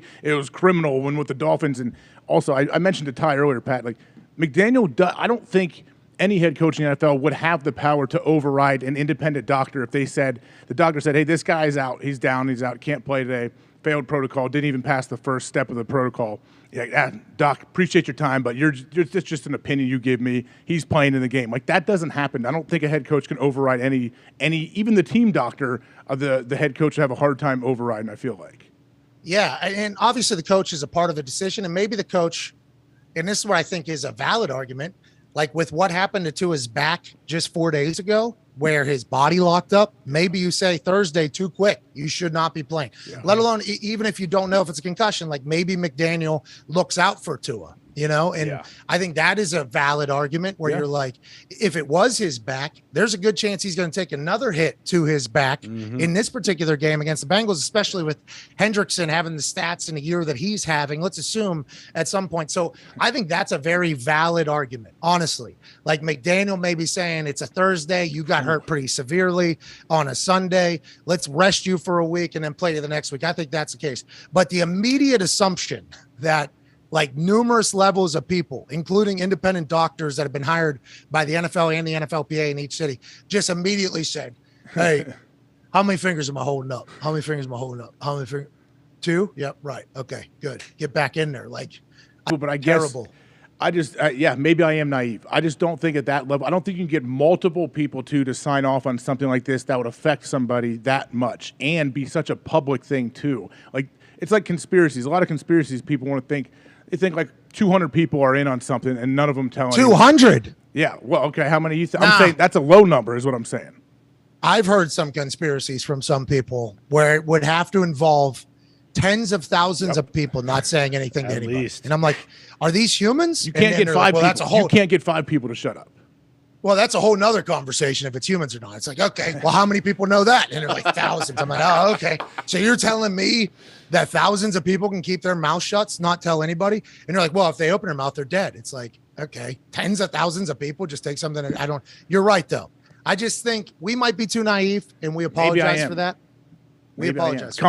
Well, there's circles within circles. We all know that. It's hard to get to the here we end go. of it. But also, Pat, you mentioned how it's so early in the season, and it's also like early into his career. Like it's his 3rd year in the league. He's already kind of, I feel like at least proven in those 3 weeks, like, yeah, he can be our guy. He's led the league in passing. He came back against the Ravens and won. So if it was a back injury, if it was a head injury, like Miami themselves wouldn't want to risk the long-term health of Tua just for but that might be you game. Being naive. Sure. Hey, that might be you being naive like us, I guess, which is what everybody's saying. Hey, it's a cold world out there. It's like, I get it's a cold world. Okay, and it has been for Tua with the way they've treated him in Miami. I get that. Yeah. But when you're talking about medical malpractice, people losing. Yeah, like that is you know what I mean? Yeah. Hey, how you guys doing, brother? There's no way it's naive, like being naive though, because like you mentioned, like 15 million people watched that game last night. Like you would not be able to get away with it. Like everyone knows how big of a business the NFL is. So to just assume like, hey, there's no way. Like these people are definitely wrong. He was concussed. He shouldn't have been playing Thursday. There's no way in this day and age you could get away with that. You just couldn't. What happened, Pat? Did we lose him? No, he was following the ball. Oh, I was following the ball. Holy shit. There's a bunch of kids, I think, that are fans of our show probably that are out here right now, outside the stadium gates. Outside the gates? Go Tigers. Hell yeah. Hey, have you been, my name, Pat, have you been, can you point the mic in their direction? Oh, yeah. I don't think this mic will work. Get the beard guy to move the camera. I'm working. I want you guys Are they college kids? I believe they're all dressed up in Clemson jerseys and shit. Oh, hell yeah. Maybe it's the current Boosters? team. Is it the team? There's some boosters running by. It's not the current team. I do believe I'm going to meet a couple members of the current team, though. I think there's a couple guys. BT Potter. I think I'm going to meet him. Ooh, Potter's a dog. Yeah. He's going to be in the NFL. That guy's going to be in the NFL. Course, He's got massive legs, been around a long time. Excited to meet him and chat with him. Dwayne Allen is here, former teammate of mine. Oh. He's going into, I think, Clemson's Hall of Fame tomorrow. Sweet. Wow. Let's go. I think so. Yeah. I mean, I got old friends running around everywhere. It seems like I got a bunch of drunk ones down there. Hey, boys, how you guys doing? I believe they're all men. That's a little sexist to me, but let's assume that's the only people that listen to this fucking show. Sure. Hey, you need to ask, if you run into Dabo or anybody else, you need to get some real answers. Like, how many players have torn their ACL running down that hill? Because I know guys who have torn their ACL running out of the tunnel when it's flat, when you're not running down a super steep incline with your head coach running a 4.2 out front. I'm no botanist or whatever. Yep. Sure. Okay. I don't know if a botanist would be the ones that would do this, but like plants, probably. Oh, listen. I mean, I know guys that drive John Deeres for a living. What? Okay. Hell yeah. Look at a Wentz. couple of my friends. Yeah. Well, he's actually not Bobcat John guy. Deere. Yeah. So Opposite. that's That was a pretty big red flag immediately upon hearing it. Yep. Maybe he was just doing business, but I think he actually enjoys it more than in John Deere. But we like the way Carson plays football. We just wish he wouldn't give it away all the time. Yeah. Anyways, Matt Ryan, you call a couple of my friends, all right, you call a couple of my friends that ride around on John Deere's for a living, they could flatten this fucking hill out pretty quick. I mean, that little bunny hop in the middle of it, I think that is easily fixable. Well, Yeah, the bunny hop you should fix out. You don't want to. You don't want to flatten the whole hill, but the bunny hop does worry me. Look at Dabo, man. Yeah, that's No, the thing. when I say flatten the hill, I mean like make it a Smooth it out a steady little. incline. a steady, Dude, consistent. he incline. is striding, bro. Knee drive, arm swing, right there. Yeah. Isn't he? Does he make the team wait? Hey, wait till I get all the way to the 50. I think so. 4 or 5 40. I don't know. I think he says, hey, boys, race to the 50. Don't blow your ACL on the middle of the hill. And then he says, I'll meet you there. Yeah, but let me win. Okay, don't forget, Coach. You can't Coach beat Sweeney Rams. has to win. No, first. we're not letting you anyone remember- win. Look at him run. Hey, Reese asked him about this on last game day. I think it was last week. He said, are you running out of the thing? You're not able to run out there at Wake Forest. And he goes, I've been doing this for 12 years or whatever. It's like, Dabo, you haven't been fucking running the way you ran in that video every single time. If he had been striding out like that in every video, I think we would have talked about it probably much more often. The fact that this dude's 50 years old running 5.6 40 once he hits flat land. I mean, I stopped talking because people have done this to me a couple times in that new studio. I'll be like in the middle of talk back, and then I think somebody else is going to talk for like 15, 20 seconds, and then they just wrap it up real quick, and it's, you're 100% right. You're 100% right. I don't know what you were trying to set up. Yeah, let's go to the phones. Oh no, we have some news. Pelissero tweet that Zeke popped in my ear about Tua. So here we go. Speaking with Judy Bautista on NFL Network, NFL chief friend of the program. Yeah, Chief Medical Officer Dr. Alan Sills, a great friend of our program, right? Yep. Oh yeah. He says mouth guards. He says Tua was checked for concussion symptoms every day since Sunday. Points out independent neuro expert had to clear him. Once review is done, full results will be released publicly. Okay. Do we learn much from that, or what does that mean? Public. No, So he's saying, though, they did the right thing leading up to this game, basically, right?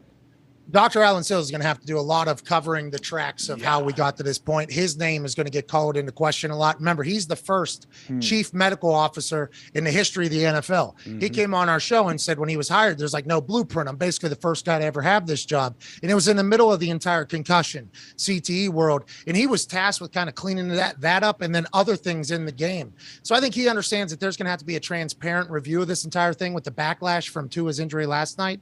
I think what he was saying is, hey, he told us on Sunday, independent doctor told us on Sunday it wasn't a concussion. We didn't believe him either, said Dr. Alan Sills. Monday, we fucking ran a test. Tuesday, we ran a test. Wednesday, we ran a test. What? I think that's what the NFL is going to have to get ahead of. And it sounds like this is the right move by them to give this statement through the arrow. The Neuralink. Boop, beep, beep, boop, boop.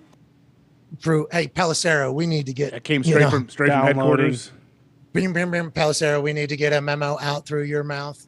Hailing from the NFL by way of Pelissero's mouth. Like, I think that is something that they were like, we have to get ahead of. And it's the right play because a lot of people are going to ask about this. I mean, I was watching TV this morning. I was in Big Bird today. Good internet. Hell yeah. There you go. Flying into a hurricane, I sent in a request for a little bit bigger bird, and boy, I got one. Had a fucking flight attendant on it. Love that. I didn't bring enough money to tip flight attendant as well. I didn't have that. I didn't have that. You know, I had the pilots, had a couple people on the ground, have a couple other people on the ground. Didn't have the flight attendant, in, and it was interesting. She was older lady. That's what I was about to say. Doesn't have it. Yeah. I mean, there was never heard of it. What are you even talking about? I was like, okay, very nice. She was a nice lady, very nice lady. She put ice in my Gatorade Zero. Whoa. Wow. Above and beyond. That's outside the box. Yeah. Superstar. I was drinking out of, I think, silver or whatever the hell it is. Oh, no way. China. Chalice? She poured your Gatorade Zero into your own chalice? Yeah. That's sweet. I'll tell you what. It was a cool moment. You have arrived. You have officially arrived. Yeah, this isn't normal. This is just because, once again, we're flying into a hurricane, and I'm not a good flyer. So I wanted a big bird. I wanted to be able to, survive and not puke. I will say, coming in, it was not comfortable. It was 30-mile-an-hour winds. It was coming in, but we landed. We're on the ground. Pilots did a great job. Hey, pilots, great work. Way to go, pilots. Way to land that bird. Good work, pilots. gave a full pat on the back, high five, way to get us here. You know, let's fucking get out of here tomorrow too, so we can do the mega cast tomorrow night, like that whole motivational speech. But I was watching some clips, and it does feel like everybody is just under the assumption that the NFL and the medical is just complete malpractice. It feels like a lot of people. They do, right? What is it like? Is that, would we feel the same way if it was another sport that we weren't in and we didn't get to see like the actual humans involved? Like, would we be doing the same thing?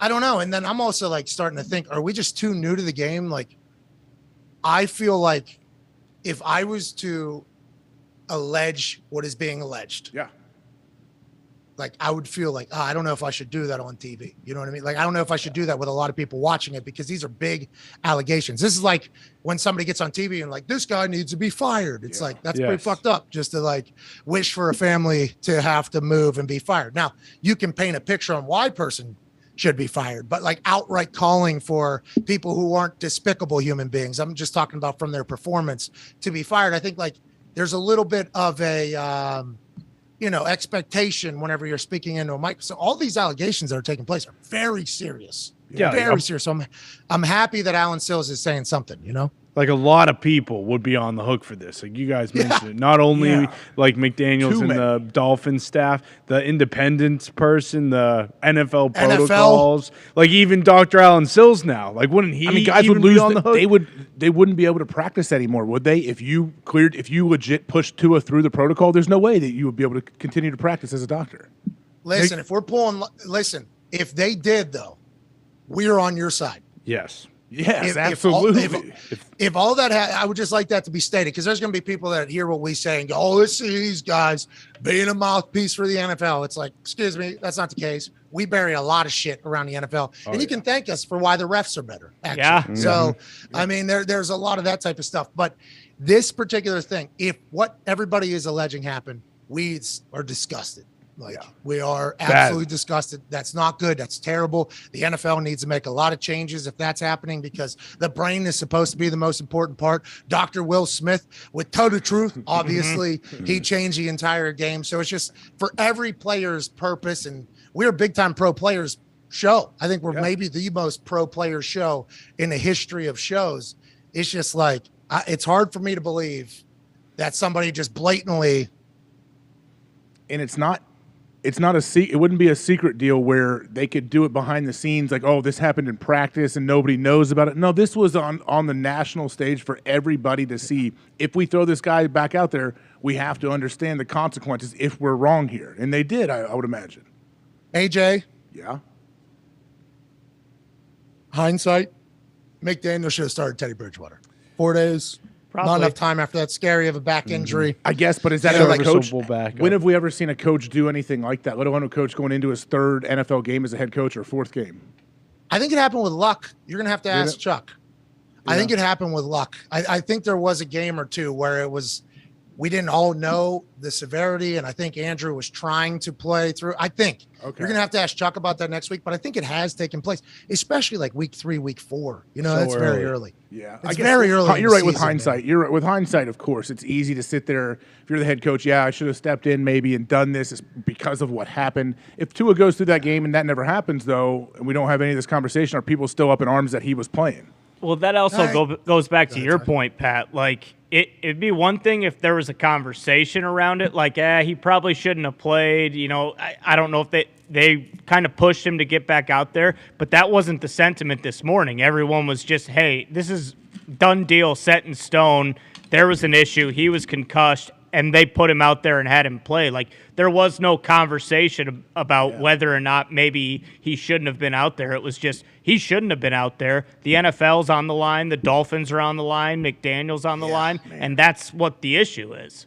Yeah, that's the NFL, the biggest show in town. You get 17.1 million average viewers. Yep. Everything you do is going to be talked about, and we hope the investigation will actually be transparent, just like they probably should have been on Monday, Tuesday, Wednesday, and Thursday when a lot of people were asking questions. They could have got ahead of this, Yes. Could have maybe got ahead of this whole thing, but nobody could have expected what sad situation that happened last night that took place. AJ, let's talk about week 4 of the NFL season. I'd love to.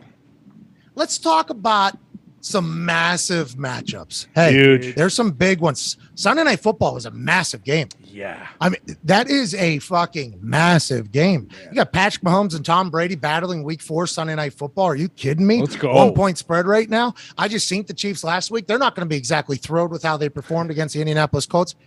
Who beat the Chiefs? Okay, No big so everybody. deal. Hell yeah. Yeah, Chiefs, Everybody needs to relax. Chiefs +1, that's a toss-up, right? Like, that's all I mean. It's nothing. Mike Evans back too after suspension. I don't know if Godwin's playing, but yeah, both teams kind of juiced up for this one after coming off a loss. This football season has been fantastic. Now, Unreal. It's going aside too from fast last already. night, It's going fast.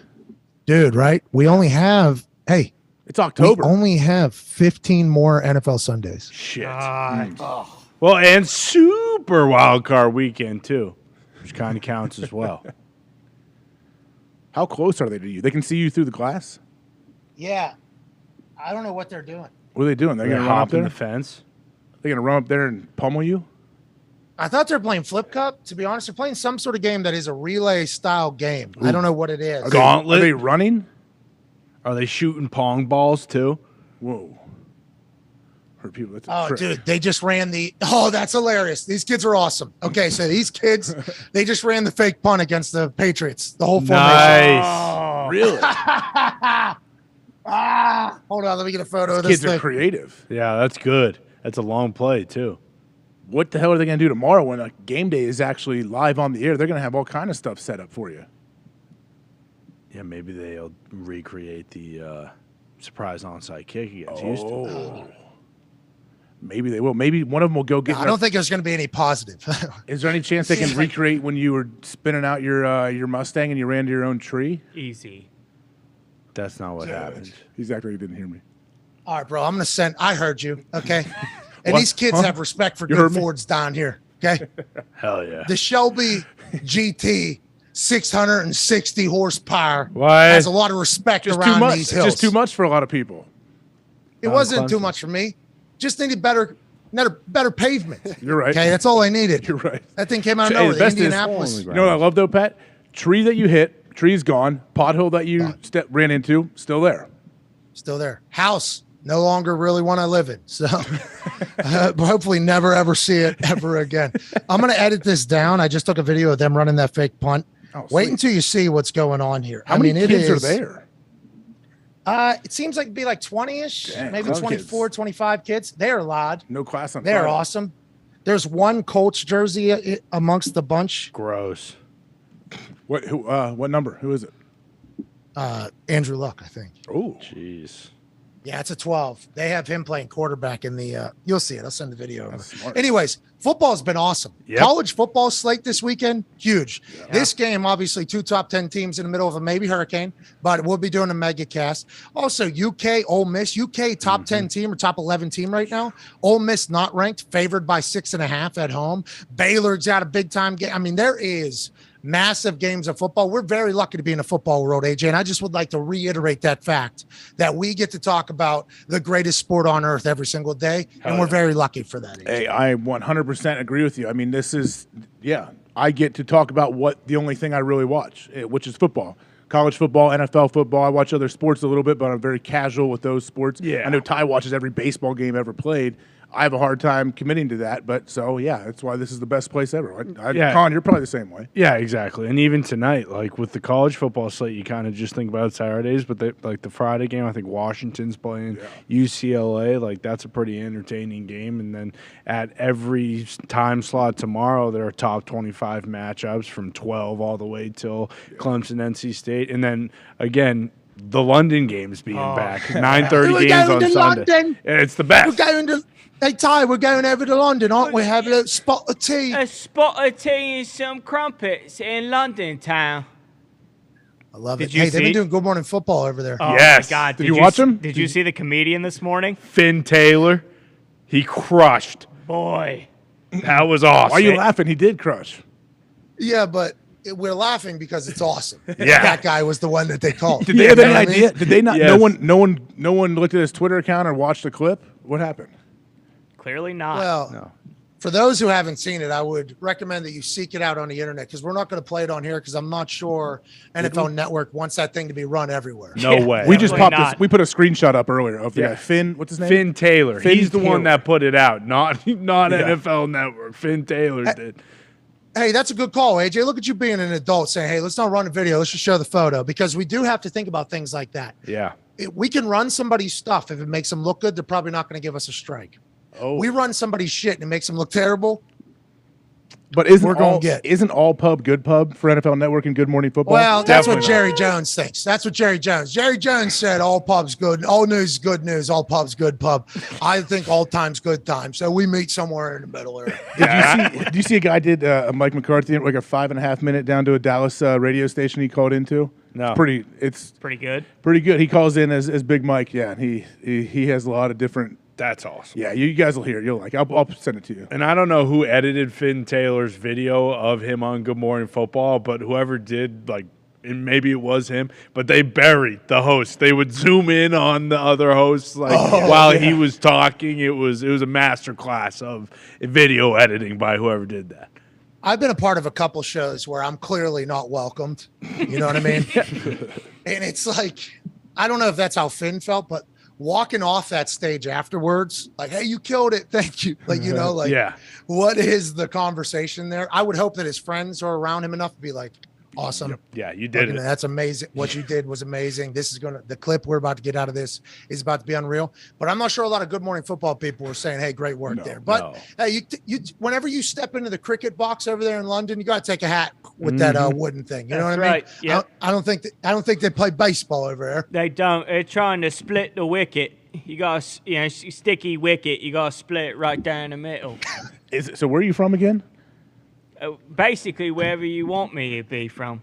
West End. You of sound like London. Michael Caine. Everything goes back to that guy. That's kind of where the impression comes from. Is Michael Caine? It's pretty good. Speaking He's of from that, the countryside, though, isn't He he? is. Yeah. Yep. where? Manchester. Where's he from? You can say Manchester, but it's about 45 minutes right side of London. You know, a beautiful British countryside. You got a cow. Is that Leicester? It's very close to Leicester. I say probably, I don't know, 12 to 15 kilometers right outside of Leicester. Are we pronouncing it right?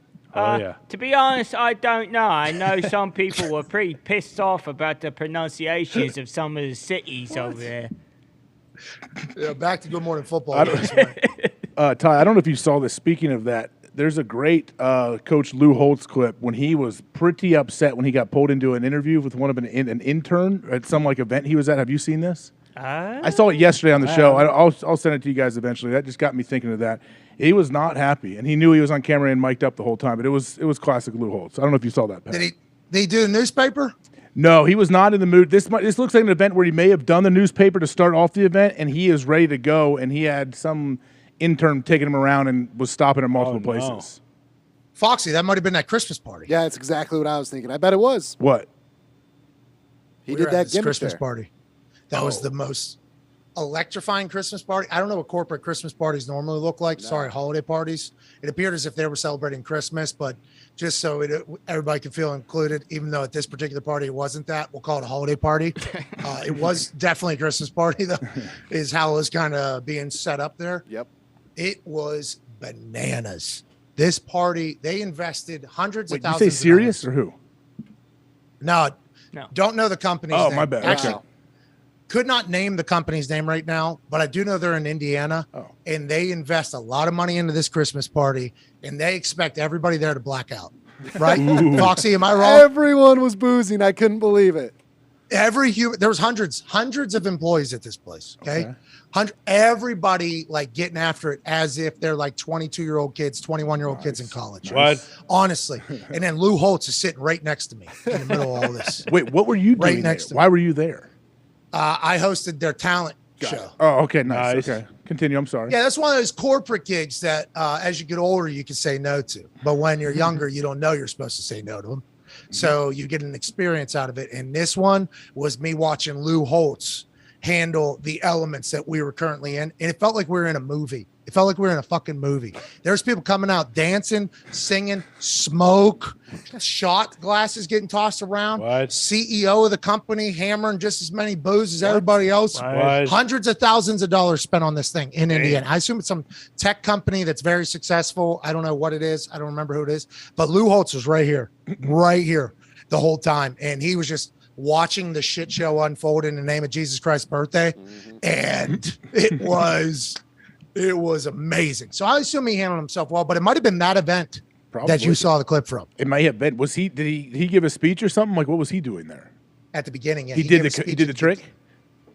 I think he did do the newspaper trick. Behind the scenes, you asked him to do it, and he did it specifically for you. That was the first thing we did when we got there.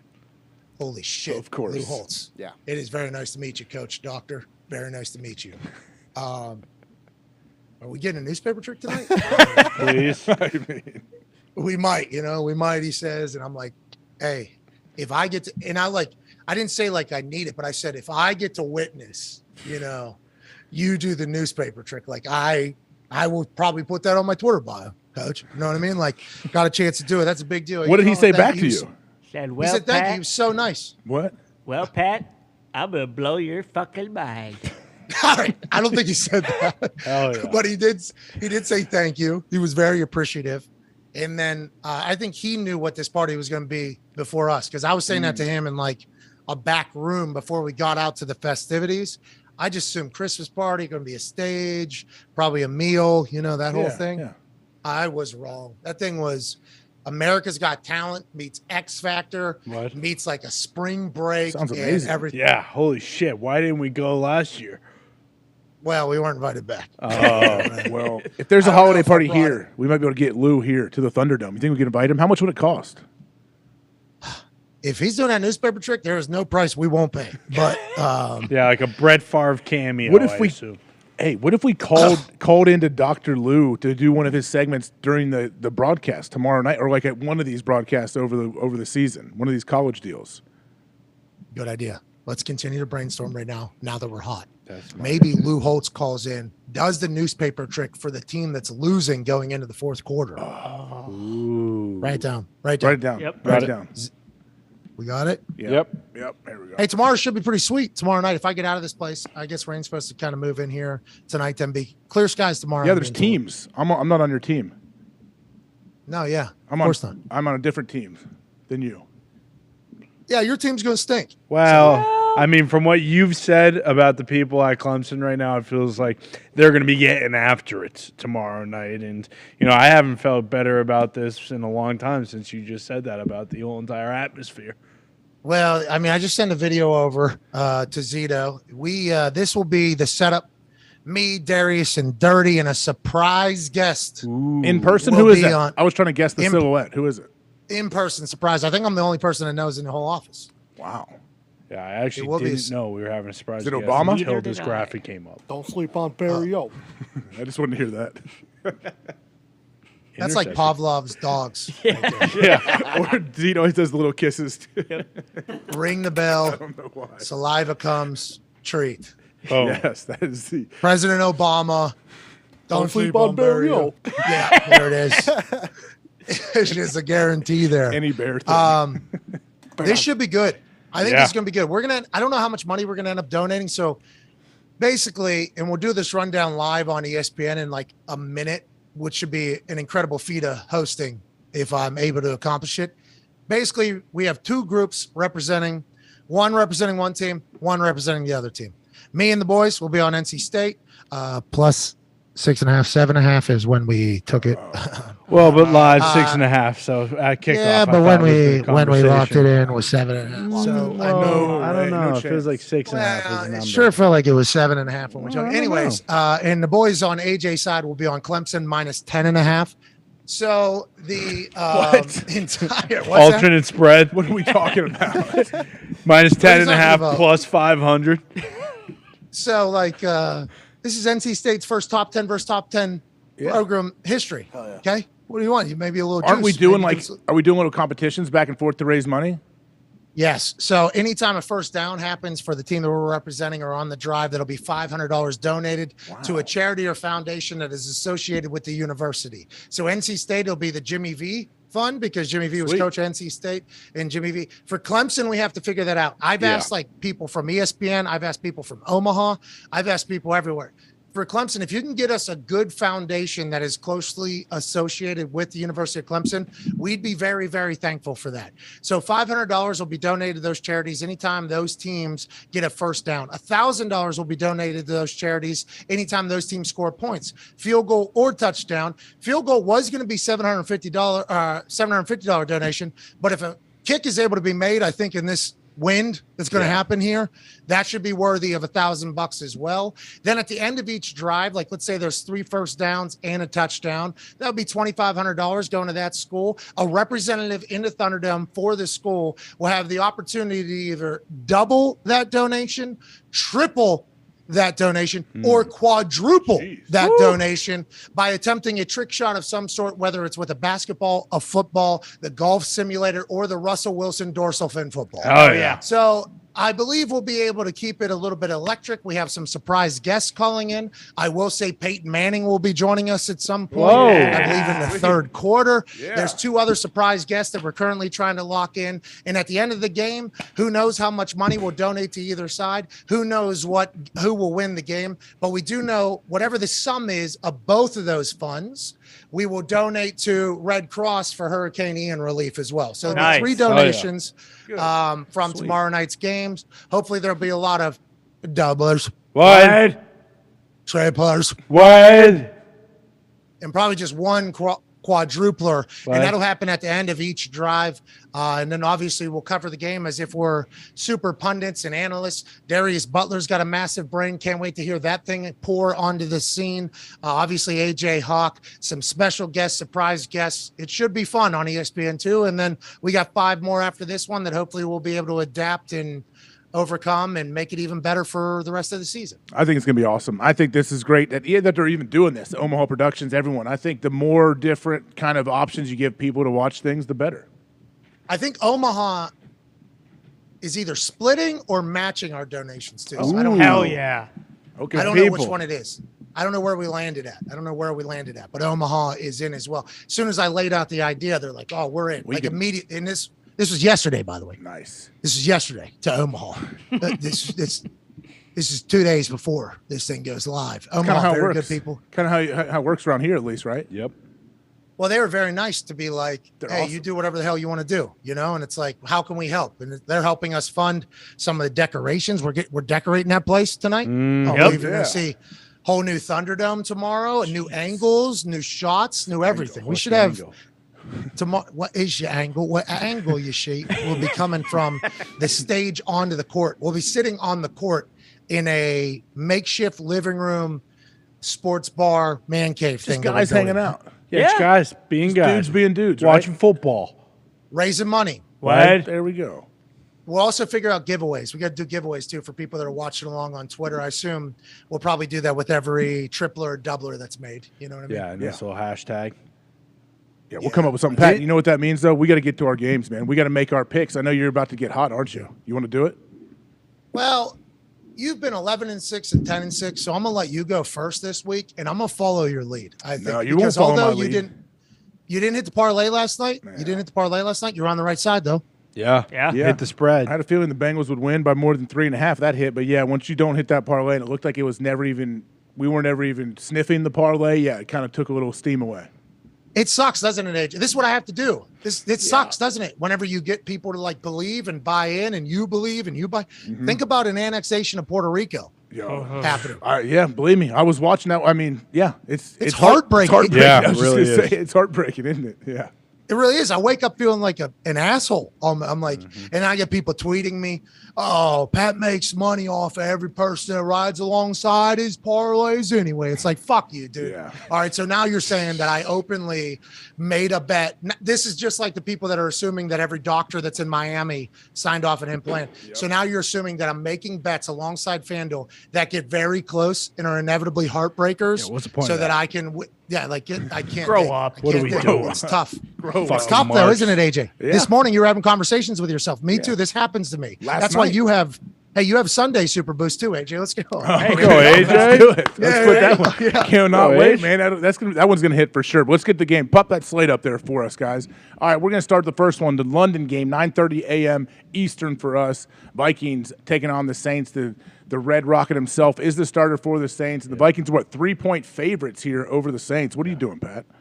Give me the Saints +3. Wow. Andy Dalton is a guy that I've talked about, and Connor wants to crown another Ginger Jesus. Not Absolutely. so fast, my friend Lee Corso would say. Andy Dalton still has an incredible arm. He has an opportunity to have a team around him now, which he hasn't had in a couple different spots. And it's his first game. It's England. Weird shit happens. Give me the Saints +3. Starting center is out, and so is Michael Thomas. For the All right, Saints? give me the Vikings -3. Okay. Thought you needed to know that, too. Yeah, I see. Thank you. Con mentioned that earlier before you were on, and I was thinking that the whole time. And although I think Andy's going to play all right, I'm taking the Vikings here too at -3. So Well, to do Justin Jefferson wants to put on a show. That's right. Exactly. Remember the Grit Tea And in London? Gritty and Crumpets? Great Ian Crumpets. it. Who did that? you No, hear that's that? what he will do. Oh, it's what he would do. Didn't the someone do gritty. that? I thought it was like a skit or something. Somebody did. I don't think so.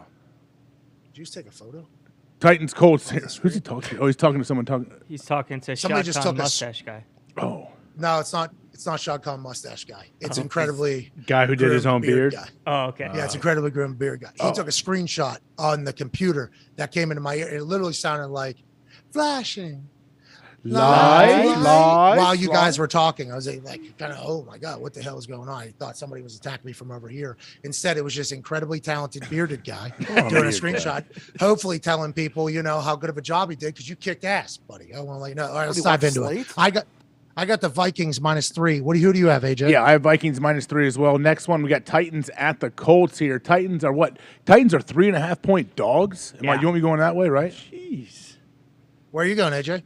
Titans 3.5-point dogs against the Colts. I know Jim Irsay gave the rally cry right on Twitter. He wanted everyone being super duper loud. Yeah. Not sure if Darius Leonard's playing yet, but I would assume no. Hey, What? did you see that quote from him, AJ? I did see that quote. Yeah. I don't like that. Yeah, Why? Why don't you like that? Somebody needs to fucking remind him who he is, dude. What was It sounded like his quote saying? What if he's not 100%, he doesn't want to hurt his team, basically, right? Yeah, it wasn't that though. It was at the end. He was talking about Zaire Franklin. He was having an incredible season. We're very thankful for Zaire Franklin. But he said something along the lines like, hey, Zaire is playing better than I would play. It's like, hey, Darius, hey, Shaq, shut the fuck up. You are Shaq Leonard, dude. You're a defensive MVP. Somebody needs to tell him, like, hey, you're a dude, bro. I would assume he knows. I assume he knows that, man. I assume he's Dude, doing it that. didn't sound- Is he doing it to motivate himself? What's he doing? Why is he saying it then? Because I think somebody needs to remind him who he is. All right, And well. I think I got to talk to him Sunday at Lucas Oil Yeah. before the game. And I'm happy I said what I said to him. I was like, hey, we need you. We need you. We need you. Because, like, damn, we do need him. But hearing his quote almost made me think, like, has he forgot? It seems like he's forgot, that he's the guy. And we can't have that. Like, Shaq, you're the guy. Hey, Shaq, I got the Colts -3.5 because you're the guy, pal. Okay, yeah. need you back. Need you back. Well, Shaq, you are the guy, and I have the Titans at -3.5 because I'm not sure you're playing this weekend. Oh, you want to take the Titans -3.5? Is it they're +3.5? He said it. He said it. Oh no, I got +3.5. Okay, You got a can't minus. see the spread. All right, You guys got a know. minus. You guys know what the board says. I have the Titans at +3.5 right there. That's gonna be a good one. Bears Giants. Here we go. Poop bowl. Bear down. Poop bowl. What do you mean? I This mean, game's going to stink. 2-1, but both these teams fucking stink. I think there's a lot of Giants fans that would argue right A lot now. of with Bears you, Ty. fans, too. Yeah, a lot of Bears fans. What do you think about the Bears? What do you think about our Bears fans arguing with you? You don't think they're sold that the Bears? They have a program that's going to run the table and maybe win everything this year? I don't think so. No. I don't think so. Okay. There's a chance. Who's the favorite here on this one? Giants. Giants are 3-point favorites -3. at home, I guess. Yeah, don't they always give people 3 points at home? Isn't that the old No, saying? I don't think that's real. I don't either. I don't think but it's real. I disagree with it. I think it depends on places. Yeah. I think we actually talked to Irish bloke. John Sheeran. Oh yeah. John Sheeran, and he told us, he said some places or whatever. Sorry, Irish people. All right, sláinte. You guys treating me like shit in your country anyways. My name's Patrick McAfee, so I don't care. But like he came on and said like some places it matters. Some places it doesn't. So it, like the old adage is, it's always 3 points for home field. Like I don't think that is necessarily true anymore, although it might have been.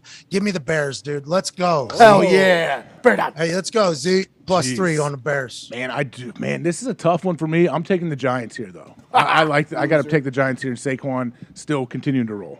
Yeah, SoFi is one of those places I know. I think that he mentioned that home field, you get 3 points, is not real because There is no home field there anymore. Exactly. Is there? That's what it feels like. Well, that's what Mrs. Stafford has said. Yep, it's a good going. point. I thought And more Matthew. more than just her. I feel like other people have said the same kind of stuff.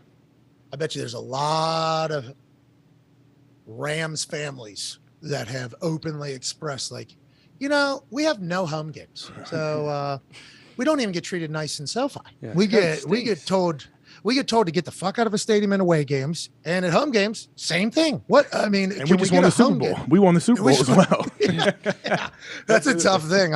So I assume when Matthew and Kelly are talking, it's like a voice of the entirety of that squad over there. They'll figure it out. Bills, Ravens. Bills are coming back full force. Although Hyde's out. Is Poyer playing? Do we know if Poyer's playing? I do not think there's been an update on him. It feels like they want us to take the Ravens here, Ty, AJ, don't you think? Yeah, they do. Giving them 3 at home. Yeah. I'm Home taking dogs. I'm taking the Bills here, Pat. Have to. Yeah. D tackle for the Bills is out. Jordan Phillips. That wasn't out. I think Josh Allen, everyone, like they're going to get back on track. We spoke to Von Miller yesterday. That dude is dialed in. I feel like people will follow him. The Ravens secondary has not looked good, and Josh Had Allen some and free Diggs, runners, right? Yeah, they've had big some. time. Tua threw Give me for the Bills. Give me the 470. Bills. Give me the Bills. All right, we both have the Bills there. I love Lamar. Lamar's in a fuck you pay me right now. Mm-hmm. Yeah, I mean, it might be a shootout. It could easily be a shootout. All right, so let's go Bills and over. Okay. Let's take Bills and over. I got you. I'll ride with you on that one. All right, Chargers at the Texans. How's Herbert doing? How's his health? Do we know anything more? I think he's still Eckler? banged up. Like, is he going to be banged up for the next 8 weeks? Yeah, where's that? Everyone pull up Twitch. Who's Twitch? Mitt, where are you? Has he done that since? Has he done that since, by the way? No, I do think not he believe might so. be team told him to get the hell off of Twitch for the foreseeable No, future. you don't say. I swear. Yeah, I swear. Man. So what's the next one up there, guys? 5.5 Chargers Texans. Jeez, 5.5 is a lot. All right, I'm taking, you know what? I got to stick with I'm taking the Texans here at 5.5 point dogs at home. Give me the Chargers just because it feels like that's way too many to be favored by. So somebody knows something. I love Dougie. Yep. Dougie. You got it. Douglas works. Dougie Davis. Give me the Chargers just because of what happened last week. Okay, this is unprecedented right here, I'm guessing. Seattle goes to Detroit, and Detroit is favorites 2 weeks in a row, right? Wow, In an unprecedented move. That's never happened before. Well, no, we weren't favored last week, but the last time we were home, we were favored. Oh, that's right. My bad. 2 straight home favorites. Bingo. Go. Let me tell you guys this one. No DeAndre Swift, no St. Brown, but you do have a pissed off Dan Campbell from what happened last week. And also, the Lions did cover last week. They continue to cover. So I'll just throw that out there for you. And that speech dude's playing. Who is? The guy who gives all the inspirational speeches. Yeah, Jamal Williams had a great game last week. Yeah, and Skip. Who? Skip. Or Skip. Seattle is 4-point dogs, huh? You know what, Pat? I'm going Lions here at -4. No. Let's go. Oh, okay. What? Why'd you say no? No, I thought I misheard you there. Give me the Seahawks. Who's +4. FaceTiming Sorry somebody? about it. Someone FaceTiming somebody? I don't think so. Get your shit together. I could hear it in my ear. Someone's FaceTiming. Oh, shut up. Saints at Steelers here. +3. Jets are 3-point dogs.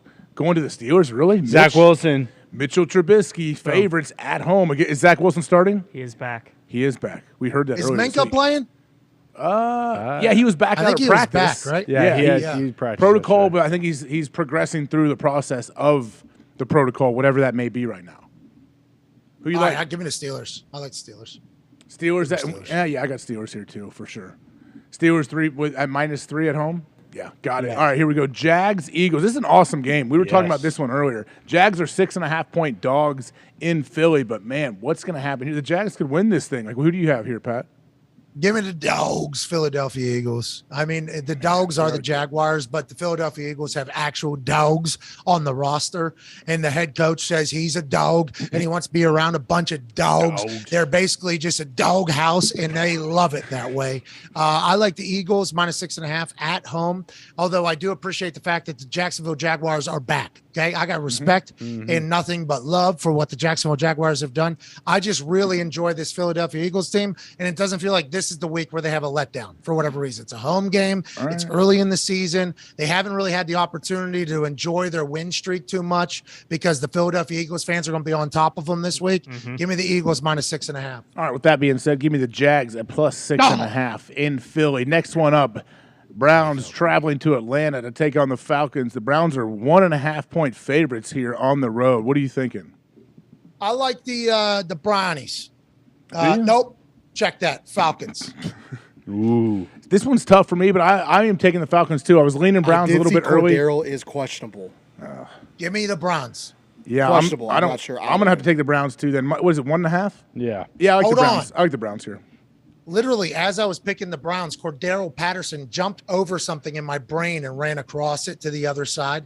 And then AQ, who did the in the trenches, says, hey, this Falcons team is a lot better than anybody could fathom. Yeah. So, like, in my eyes, I thought immediately, the Falcons are probably going to – this is probably a game where the Falcons win, and everybody goes, oh, look at the Falcons. But if you're saying Cordero Patterson's out, is that what you're saying? He practiced today. He did not practice earlier in the week, but today is his first day back. He's playing. He's definitely playing. Give me the Falcons. Give me the Falcons +1.5. All right, I'll stick with my Browns pick there, -1.5. Next one, the Washington Commanders travel to Dallas to take on Jerry and the boys and Big Mike. And Dallas is a 3-point favorite here. What do you have?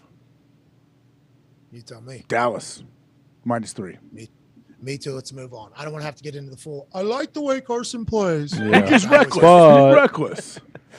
But he is. And with that Dan Quinn defense. You're right. Can't be reckless against that D. They're going to turn the ball over, and they're going to hit you hard. Okay, Cardinals at Panthers here. Cardinals are 1.5-point dogs on the road against the Panthers, which have the Panthers proved that they're a squad yet? No. Have the Cardinals. No. That's why they're 1.5-point favorites, right? Christian McCaffrey is questionable. Yeah, what did he had weird comments saying, like, oh, if I take a leak, they put me on the injury report, but he's been on the injury report every day. Yeah. So is he practicing? Is that really what he said? Yes. Yeah, didn't he say something like that? To the media last week, yeah. Or maybe it was this week. He said, if I take a leak, they put me on the injury report because of who I am? Yeah. He said if I go to the bathroom, so he could have been talking about dumps. So, like, hey, if I take a dump, they put me on the report. So let's not talk about that. You guys heard what I did this morning. Oh, yeah. I did not, but that's fine. Caught in the Clemson Times. Yeah. You put in the group text? I was driving a car, guys. I'm being responsible. Nah, yeah, sure. You're responsible driving. Being responsible driving a car. Yeah. Okay. Fuck off. I'll look at it. I'll look at that one at the break. Okay. Whatever happened, I don't even know. I'm guessing you took your pinky ring off or you smeared poop on it accidentally. Well, I did take the pinky ring off, and I absolutely demolished. Okay.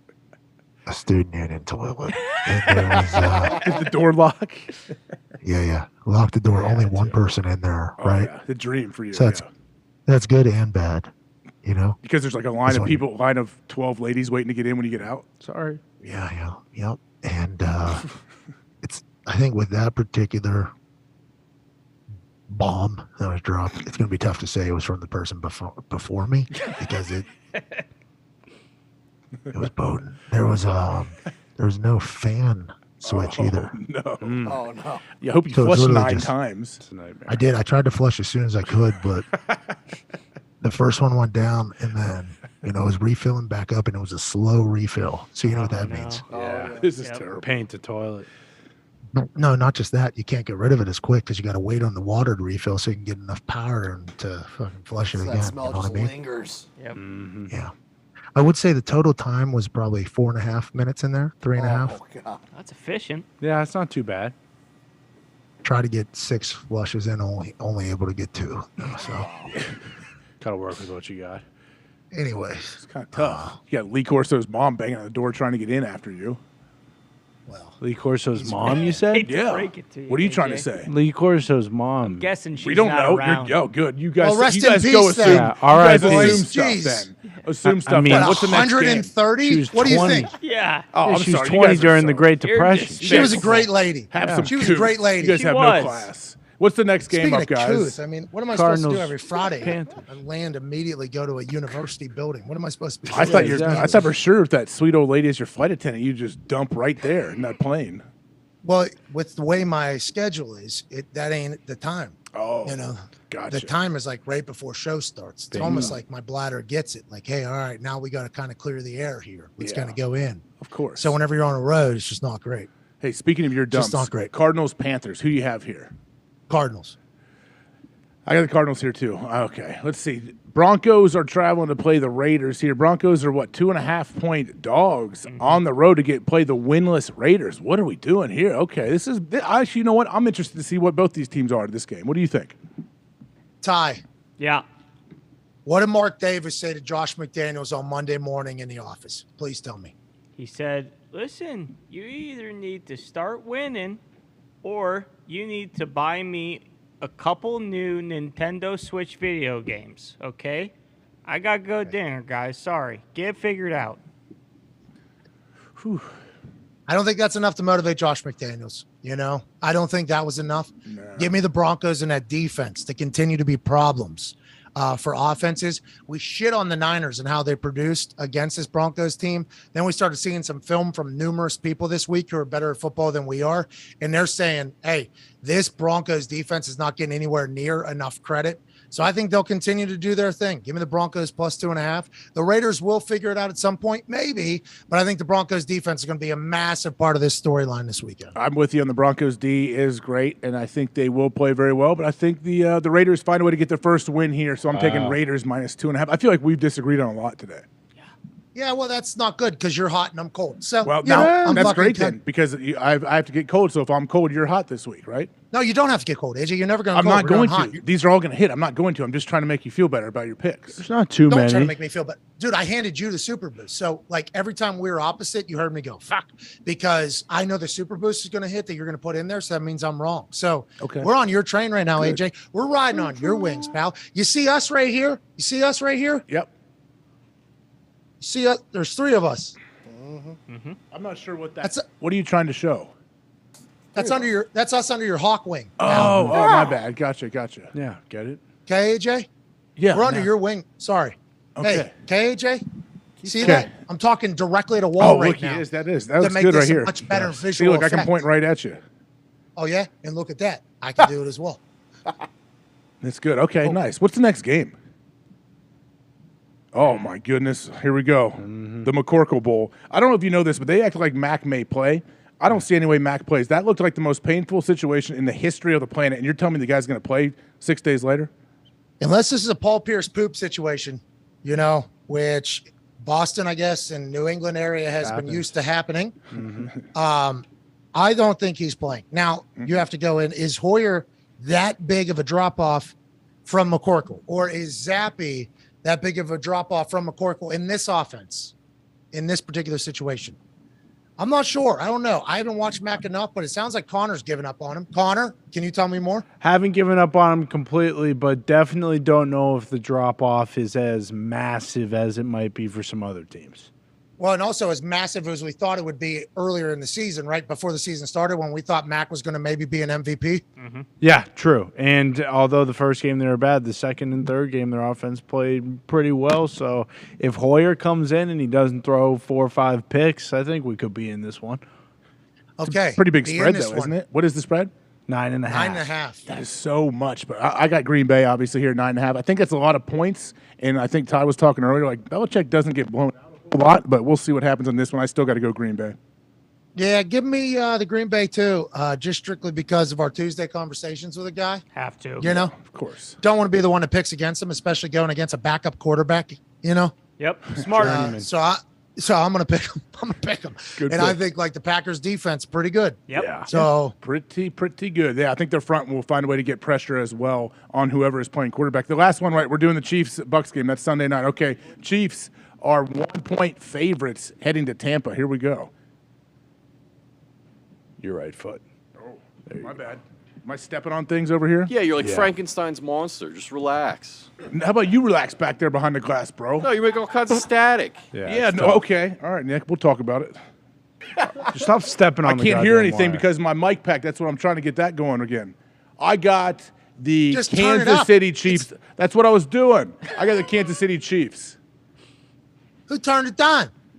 Nobody turned it down. It got knocked turned down in my pocket because I can't find a place to clip this thing, you know?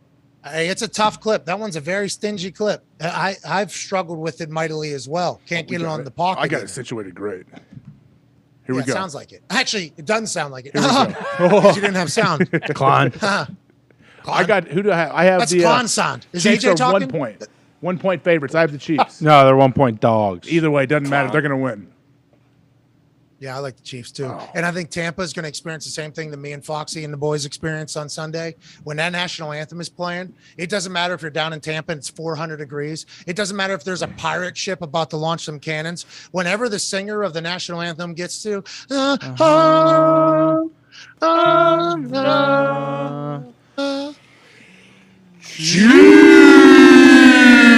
it's going to rain through there. And I think Tampa will have it figured out. I think they will figure it out by the end of the season.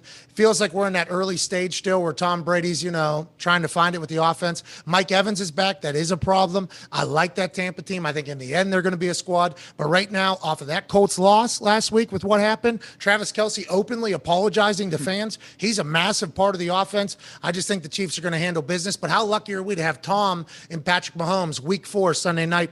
I'm pumped for all of it, AJ. Pumped for all of it. It's going to be awesome. Do you think we're going to see like fireworks from the Bucs offense? Like, can Tom get it going again? Like, you think he's going to all of a sudden it's going to be a shootout maybe?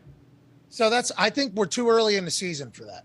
Yeah. Like I The honestly Bucs defense is legit too. These guys can play. Yes. You know that. I agree, but Chiefs have a lot of weapons, man. Oh, a yeah. lot of weapons. And I know the Bucs defense is going to become a defense I think is going to be able to go on a championship run. I honestly believe that. But this just feels like too early of a Bucs team.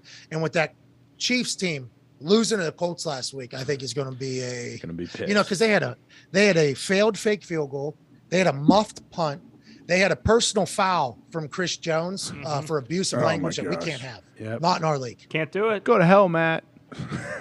What if that's all it Can't see was? that. Might be.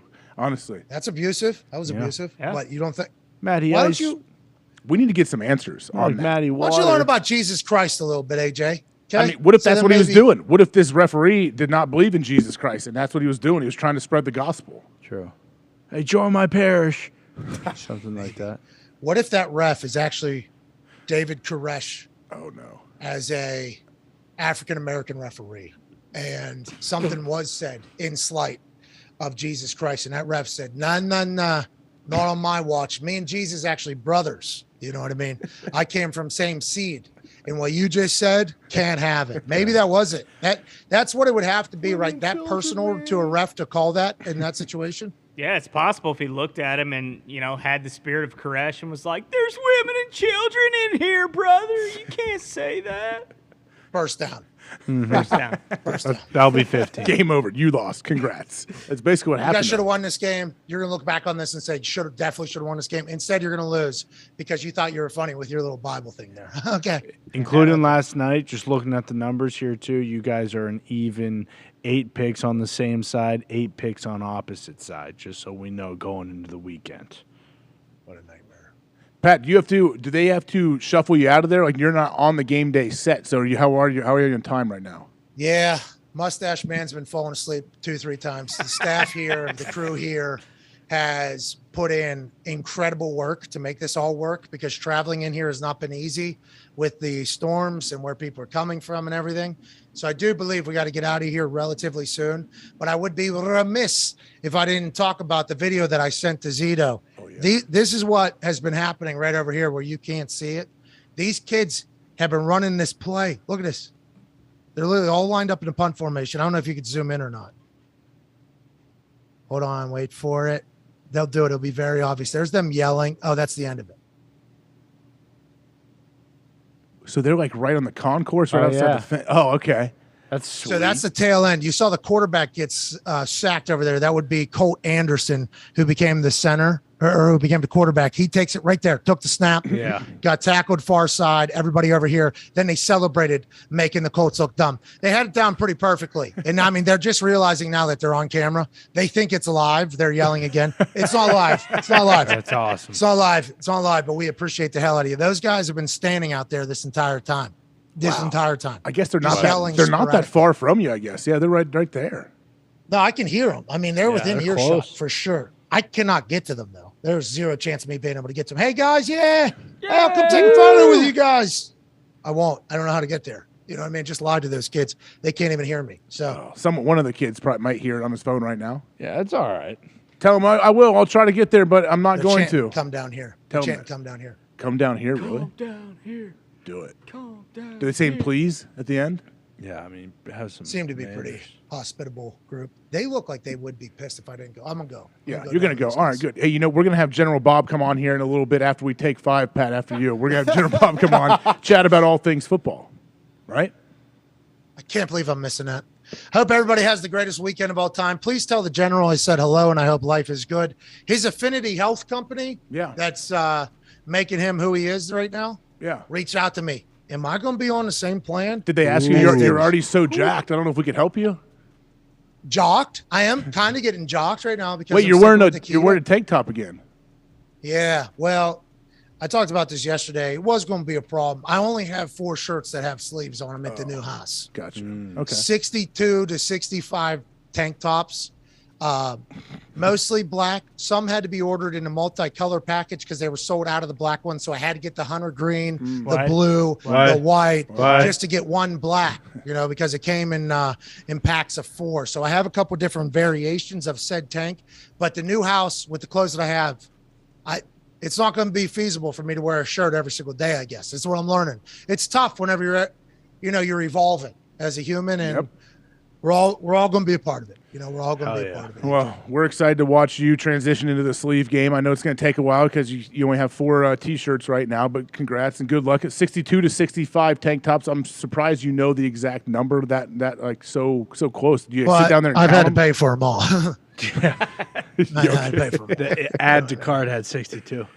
There we go, Pat. Hey. No, they go in 20. I go 5 in the packs of 4. So I actually do it in 20s. But one of the packs gave me an extra one. That's how I know I got 65. I felt like I hit the lottery. Holy hell. Yeah. Bonus. I paid for 4, got 5. That never happened. Yeah. So that's where I'm at. Yeah. When you get 7 nuggets when you pay for the 6-piece. That's right. Yeah. You're talking about weed? Yeah.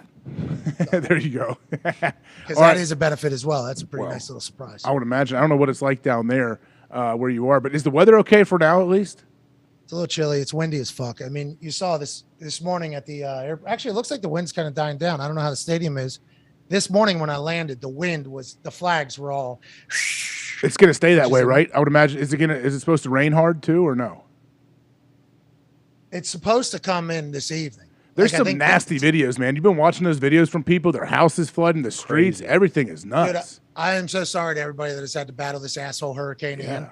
Very, very sorry about it. Never been a part of a hurricane. Looks fucking terrible. Yeah. Honestly, could you imagine just having a foot of water everywhere you go? That would be a nightmare. And they say water ruins everything. Hey, you're going to have black mold forever, even if you dry this out. All your electronics are fucking burnt, and let alone all your socks and shoes ruined forever. Okay. And that's just the least of the whole thing. So hopefully that isn't coming here. Hopefully we have incredible weather. It's like a 60 degrees, 62. Feels good. Football weather, man. Great football weather. Perfect. All right, I'm going to get the hell out of here. I'm going to go say hi to these dudes. I hope you hit that super boost for Sunday. Tomorrow night, AJ, I hope you bring all the electricity back to the Thunderdome, pal. Yeah, you know me, man. That's what I do. But, Pat, thank you very much, man. Appreciate it. We'll see you tomorrow. Yeah. Hey, General Bob is a little bit late maybe. We will let him know that. We're going to take a quick 5, and we'll be right back with General Bob Carpenter.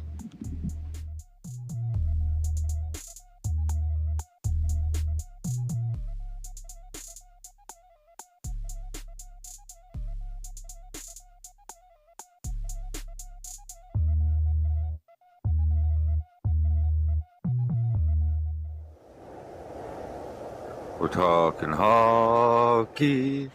Baldy and Rupp are talking hockey. That was the first time I found out it was Mario Brothers. That's all. Growing up, like everybody called it Mario Bros. You know, that was just Once you're called the fucking king of New York, you didn't feel like you had to dress to the higher level. What I love about New York is however you want to dress, however you want to, who you want to be, you just blend in, and it's so comfortable. This is an organization in Arizona that wasn't paying their fucking bills earlier in the season. Again, he's not trying to square off with cats because no one. Someone didn't pay the electric bill around here. Fucking bum. Where you at? Away from the dungeon? What is that? You got the bricks in the back. The fuck's going on? Is this a fucking Saw? Is this a Saw movie, dude? Yeah. Where's fucking Jigsaw? You want to play a game? Hey, boss. Thanks for talking. Hey. You said you swept the stars. That kind of shut me up. For the rest of the show. Not one of my finest moments or proudest moments or whatever you want to call it, but I tell you one thing. It's infamous in the sense that I go into schools and young kids will come up to me and they go, "Oh, you really gave it to Bellows." And I got to, oh, kid, Yes. you know, that was computer generated. Get into the Blues alumni kind of unofficially / officially. They gave me one of these bad boys. Oh, so look at that. Got you one of I feel these. pretty. Look at that thing. That's What? We're winning the fucking Stanley Cup. The Red Wings are almost as bad as Fox internet service right Whoa! there. The Bruins are getting fucking ran out of town tonight. Your biggest lock, I got it. And Ty knows, even though he might be Mark Stoner in this thing, the Vegas Golden Knights fucking stink. Texas, what's that known for? WrestleMania's coming to town? Wally Mania's coming to town? Not the goddamn Dallas Stars. Let's go, Pens. We can't lose with 7 in the stands. Now, Hey, great haircut. Good to meet you finally. You know, we're Yeah, the I love soft side in the chair. I love it. No, It's as simple as this, okay? You gotta have fuck you in the game. Oh, yeah. And if you don't, you're missing something. I said, "Sir, if I could just speak up on his behalf, this is like the second greatest player ever." And Mario turned and looked at me and goes, "Second? Behind who?" All 4 of those guys aren't rolling, or it's not enough to win one round. This is supposed to be a team good enough to win a cup. We're talking about one friggin' round. Aaron Burrows told me, and he said this to Henrik Lundqvist's face at dinner. He goes, "Henke, you know how they did the renovation at the Garden for $1 billion? It's all you, bro. It's all you building the net. $1 billion renovation at the Garden, paid for in 5 years. It wasn't because the Knicks were in the playoffs. It's because the Rangers went on all those runs, and the stud on the team, among several, was their goalie, Henrik Lundqvist." Gino, honestly, he's one of the funniest guys you can be around, and he probably busted my chops more than anybody. Why are you so slow? You old. Like, he would look up, like, my old contracts and be like, "What? No, you're no good." What grabbed me on this was good hockey. It's nice to see that there's still Ken Dorsey's out there, though. Yeah. We're talking full fucking fit whenever this game ended without them being able to spike it and take a long field goal or whatever the fuck they were going to do. Ken Dorsey here closest. He's a married man, got a medal. Oh, you fucking we did it! Damn it! We talked about this all week. We talked about it all week. Get the fuck down! Son of a bitch. Break this fucking thing. Yeah. I love how the other coach, too, is looking over like, "Oh, shit. I Bald didn't know guy? Ken had." Yeah, I didn't. Maybe he didn't know Ken had this in him. And the bearded guy should feel good about how he looks right now. Yeah. Bearded guy's ponytail, fucking great. Great. Top notch. Beard, unbelievable. Gumpy. Looks to be a bit of a thick, stout gentleman. But Ken Dorsey losing his fucking bananas. Hat. Taking this. Get this. Why is this in front of me right now? Get out of my way, dude. Why are you still on the desk, bro? Fuck you. Fucking thing. Hey, fuck. Oh, he's Bang. going to get fined for that. Oh, yeah. He's going to get fined for that. Tom lot. Brady, 1 week ago, broke a Microsoft Surface. Now there's a rule. Hey, no players or coaches are allowed to break anything. Did he break?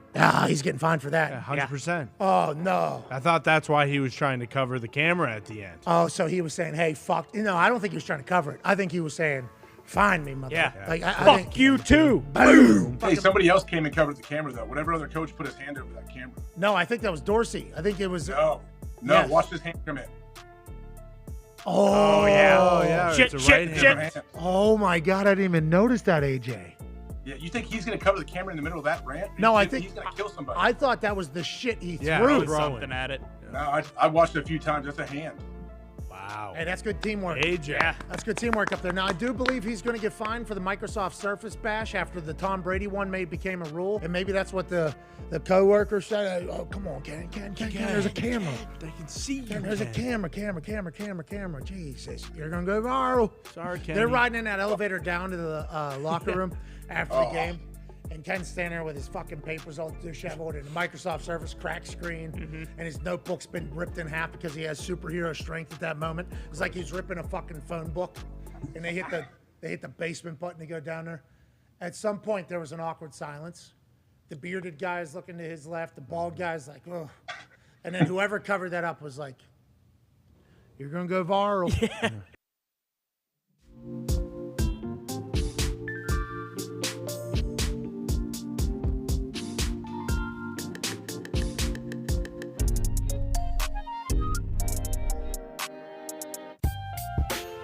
Welcome back. Friday, September 30th, Feel Good Friday. I'm AJ Hawk, sitting in for Pat McAfee today while he is down at Clemson for College game day tomorrow. They are playing NC State. I'm not going to sit here and beat around the bush too much. We're going to get right out to the phone lines to our guy. This guy comes on the show every once in a while. We all know that. Everyone loves him. Fun. Jocularity is about to ensue. Bob is a meathead, but he's also very, very smart and intelligent and likes to give his opinion, so he's a great guest and he's a great friend of mine. So please welcome Bobby Carpenter. Yeah, Bobby! What's happening, Bobby? How you doing? Hey, not too much, man. Thanks for having me on. I know Pat's running around, gallivanting all across the country, doing some big things. You're looking great in that tank top. Excited to watch him tomorrow morning. So I'm just glad, dude, that you thought of me and get a chance to spend some time together. I'm just glad, honestly, guys, that AJ makes it there every week. Right. He has a serious narcoleptic tendency when he gets in the car, and it's either sunrise or sunset. So I know him driving west in the morning, that sun rising right behind him in the rearview mirror just probably kind of slowly helps those eyes droop. And I've ridden with him a lot. And I mean, there's times where I'll fall asleep. We're in the right lane. I wake up. We're almost in the median, like halfway off the road in the left lane. So I'm just glad that he's there. And that, hopefully one day autonomous vehicles will help take care of that for him. Hell yeah. Yeah, that would be nice, right? Tell Elon Musk to continue with that so we can get there pretty soon. But I wanted to pivot quick, Bob, to the game last night. Right down the road from you in Columbus there. Bengals beat the Dolphins. Obviously, everything is kind of overshadowed by what happened with Tua Tagovailoa and the whole situation. He gets slammed to the ground, all of that. Have you seen, I would assume, I know you talked about it on your show this morning that you do daily there in Columbus, but what do you think's going on there? Do you think there's any foul play from the Dolphins front office, from the Dolphins independent doctors? It just seems like there's a lot of allegations being thrown around towards the Dolphins and the NFL as we speak. So I was actually talking to one of the trainers at Ohio State this morning who worked in the NFL before for a number of years, and everyone has their independent neurologist. That's not employed by the team. It's I think they're paid by the league, but they don't have any obligation to the player or to the team to try to get them back out there. They're supposed to provide the independent analysis. And what I was told this morning is, he said those guys are generally far more lax than the trainers are. And part of a concussion, man, it's not, you wouldn't know, AJ, because allegedly you've never had them, or you're just the best at hiding them from everyone else, There's a lot of people good at hiding, Bob. That was not me. But what were you going to say about the concussion that we don't know? We don't know what that evaluation process looked like. Everyone believed that he had one, but if he was able to pass the test, it's like people drinking, man. There's people that can have 2 beers like AJ, and he's falling around like he's like a 18-year-old like I roofied myself or something. Yeah. No, it's okay. It's all good. And then there's people that can have 12 beers and walk around, and they're absolutely fine. And so Tua, who's that? The other thing, Tua also has to be. Well, it's true. They're out there. What about Tua? But Tua has to be honest with the doctors, and he's got to be honest with himself. And if he told them that he was good, they do a little eye test and they check off everything, and he passes all of the things because he hides his symptoms, that's on Tua. And I'm not trying to But can Bob, though, with the protocol, though, with the baseline testing and all of that they bring you back to once you've been dinged up, you shouldn't be able to game the test, should you? Well, you tell me, AJ. if you're doing your baseline test, you determine how well you do. That's the way to cheat it, is if you just fumble the baseline test because you're like, hey, when I am concussed, I don't want them to know, so I'm going to score very poorly on this baseline.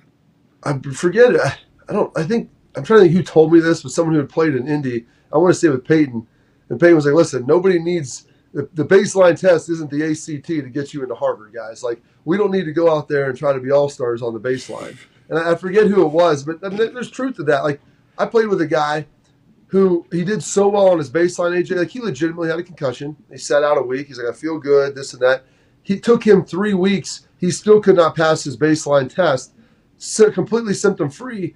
And he told him, he goes, I don't know if I'll ever be able to replicate that score again. So I must have done so well the first time that, during the season, you're tired. Especially you got kids and stuff. You don't have enough sleep. Dinged up. You don't even know your name. You're so dinged up. Yeah, it's hard to pass those tests, right? Here's the thing. All the little micro stuff. I mean, your head just hurts during the season. Like, that's the reality of it. I mean, you're running your big meat skull, AJ, into another dude. Yeah. That's what I told my brother. We were moving this beam in our house, setting it, and the beam weighed about 420 pounds. Half of it sitting on one of the other sides. I've got to shift it, so I literally just get my head up to it, and I'm moving like an inch. So I just stand up with it. He says, dude, you're going to hurt your neck.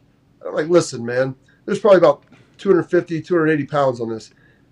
I used to weigh 250, used to weigh 250, probably peak speeds around 18 miles an hour, and you would run into another human being that weighs that much at 18 miles an hour, them running 18 miles an hour into you. And, like, I'm not a physics guy, but I know right now that's a heck of a lot of force. Hell so yeah. Regardless of the helmets and everything else, dude, like, you're not a woodpecker. Like, you're not designed to be able to just pound, pound, pound, pound, pound over and over again. Easy. So there's going to be a little bit of that, and you sign up for it with the game. But we're trying to do it safer. We're trying to do it the right way. But guys got to be honest about it too, man. You can't sit there. It's like your friend. You ask them if they're okay to drive home after having a couple of drinks. Like, yeah, I'm good. Like our boy Schlegs. And he'd always, yeah, I'm good. Yeah, we take the keys and then you pull out another key and take off. Like, I mean, you can only protect someone if they want to be protected.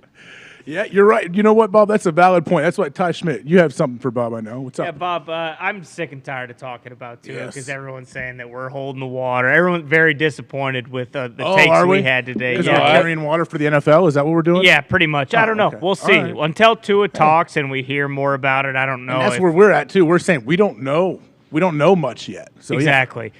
Switching gears slightly, Bob, because you are the general of Big Ten football. You save Big Ten football. I'm an Iowa alum. Michigan's going to Iowa this weekend. Iowa always plays Michigan good, especially at Kinnick. Is there any chance Iowa can win this weekend? How many defensive scores do you think your Hawkeyes could get this weekend? Yeah, it'd probably take 2 to win the game, I think. If that's the case, then I think they can win.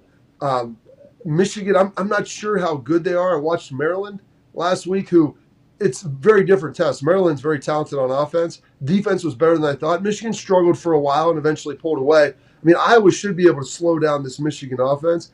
It's just the question of trying to score points, man. I love watching old school football with tight ends and fullbacks, and Jacob Hester and I talk about it all the time. Do you really? On ESPNU. We call it Meathead Radio and all the pounding, the stuff that Age and I used to line up and just run into people's skulls from 5 yards away. But, like, no one does that stuff anymore except for, like, Iowa and Wisconsin. So I want them to be good at it. They've just got to figure it out, man. I don't know how you can be that bad at the offense that Iowa runs. It's very simple. You should be able to execute it. I think they do have a chance because they play better at home. They always play good against Michigan.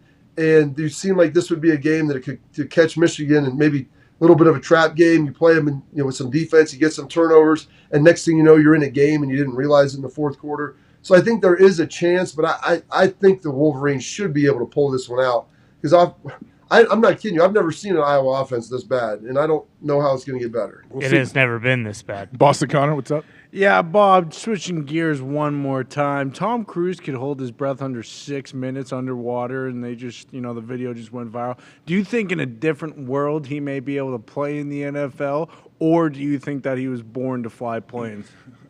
Here's the thing. You need to go watch Tom Cruise's life, his documentary, biopic. It was called Interview with the Vampire. And Tom Cruise can do things other people can't because I'm not really sure he's actually a human being at this point. Like, he's flying around pulling like 6 Gs. You got dudes that are 25 years old throwing up, can't handle any of that. Somehow a dude who's like 60 years old now, that's fine for him. It doesn't bother him. He can hold his breath for 6 minutes. You watch him in, the Mission Impossible. He's actually running on the side of the building. There's not even cables for that. That's just him doing it. Broke his ankle, right? Doing his stuff. Yeah. I mean, he's not a human, dude. He's not real. Bob, what would you say if you had to meet him? If you met Tom Cruise, which I don't know if you met him or not. I don't think you have. What would you say to him right off the bat? You know, you got to get his attention right away, so you guys are good buds for life. Oh gosh, I'd probably give him the Top Gun high five to start. Yep. Okay. That's definitely in play. Ooh, and that's then me. Ooh, easy. That is. Look at that. That's AJ, man. That's rock skull. And look at him dying in that thing. Like, tell me Tom Cruise as a human being is somehow tougher than AJ. He's way tougher. Tom Cruise is way tougher than every human because he's not really human. I mean, listen, they do all this stuff, the Scientology and the shocking. I mean, maybe he's been able to handle all that. There might be something to that too, guys. We might want to try that out because you don't really age and you can do things other people can't. Yeah. But then I'd probably ask him to start reciting all of the classic bartender poet lines from Cocktails. That's probably, after Top Gun, that might be my favorite Tom Cruise movie because it's all the great stuff that he's able to throw out there. So I think we could do that, run off some of those, spin some drinks, have a good time, and then we could probably go on like a 20-mile-an-hour run with a gas mask on and see who dies first. I look forward to you meeting Tom Cruise. Nick, what'd you have for Bob? Bob, a certain legend, an NFL legend, has recently gotten into hot water for a transaction, a misappropriation of funds, just trying to help out his daughter's school, their athletic department.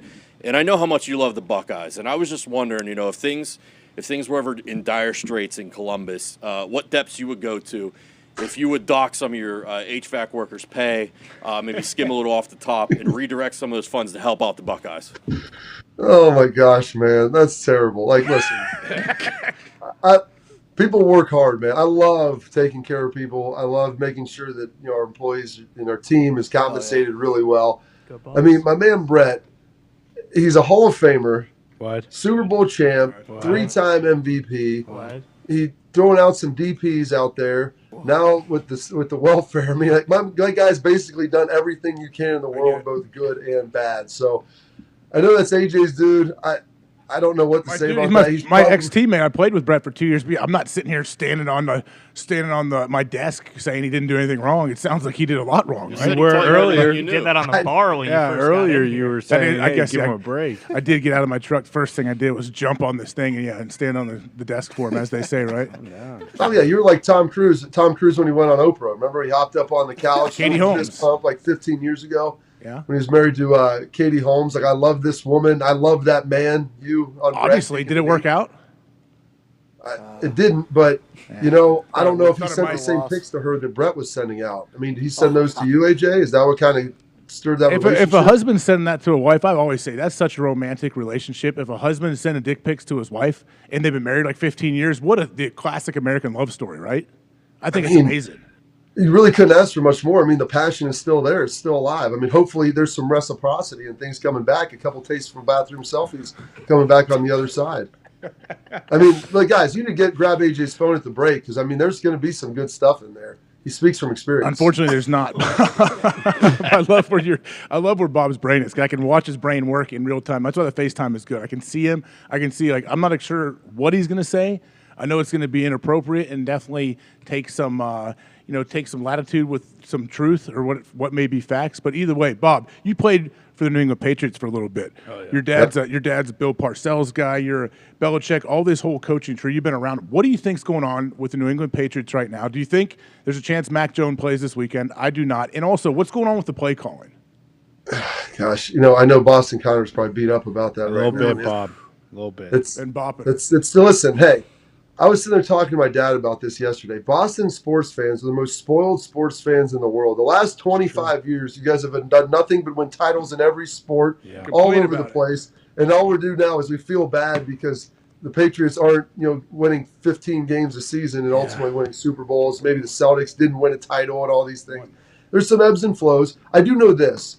Bill let us know that he's not a physician. He's not a surgeon. Yeah. He can't read MRIs. He enjoyed telling everybody that. It's a day-by-day thing. I don't believe Mac Jones is going to play this week. I think he's probably going to be out for a couple. No. Didn't that look like the most painful injury of all time? It did. Here's the thing, man. Here's the thing. He did. I will say this, AJ. He hopped off the field, so you have to give him credit for Legend. that. True. He You're didn't right. lay there. Thank you. No one's laying there. He's not calling for the cart and everything and crying and like, well, it's a high ankle sprain. High ankle sprain, dude. You still got the other leg. You can still hop off the field. Carts are reserved for Tua situations last night, spinals, and if you have like a broken leg. Now that. I mean, this picture, we got to stop spreading this picture, don't we? Dude, he was devastated he couldn't practice the next day. What do you guys want? They may have actually cut it off. Right, it was emotional pain. I'm okay with emotional pain. Yeah, Boston Connor, I think he was so dedicated. Bill looked at him. He goes, listen, we can get you back out there this week, but we're going to have to give you a prosthetic. So he just took the chainsaw back in the locker room and sawed that thing off right there. And so now he's playing with some sort of artificial foot. I don't think he's going to play. The play calling, I like Matty P. Matty Patricia is one of the smartest guys I've ever been around. I mean, we're flopping guys on both sides of the ball, trying to figure that stuff out and develop a kind of rhythm. It's hard.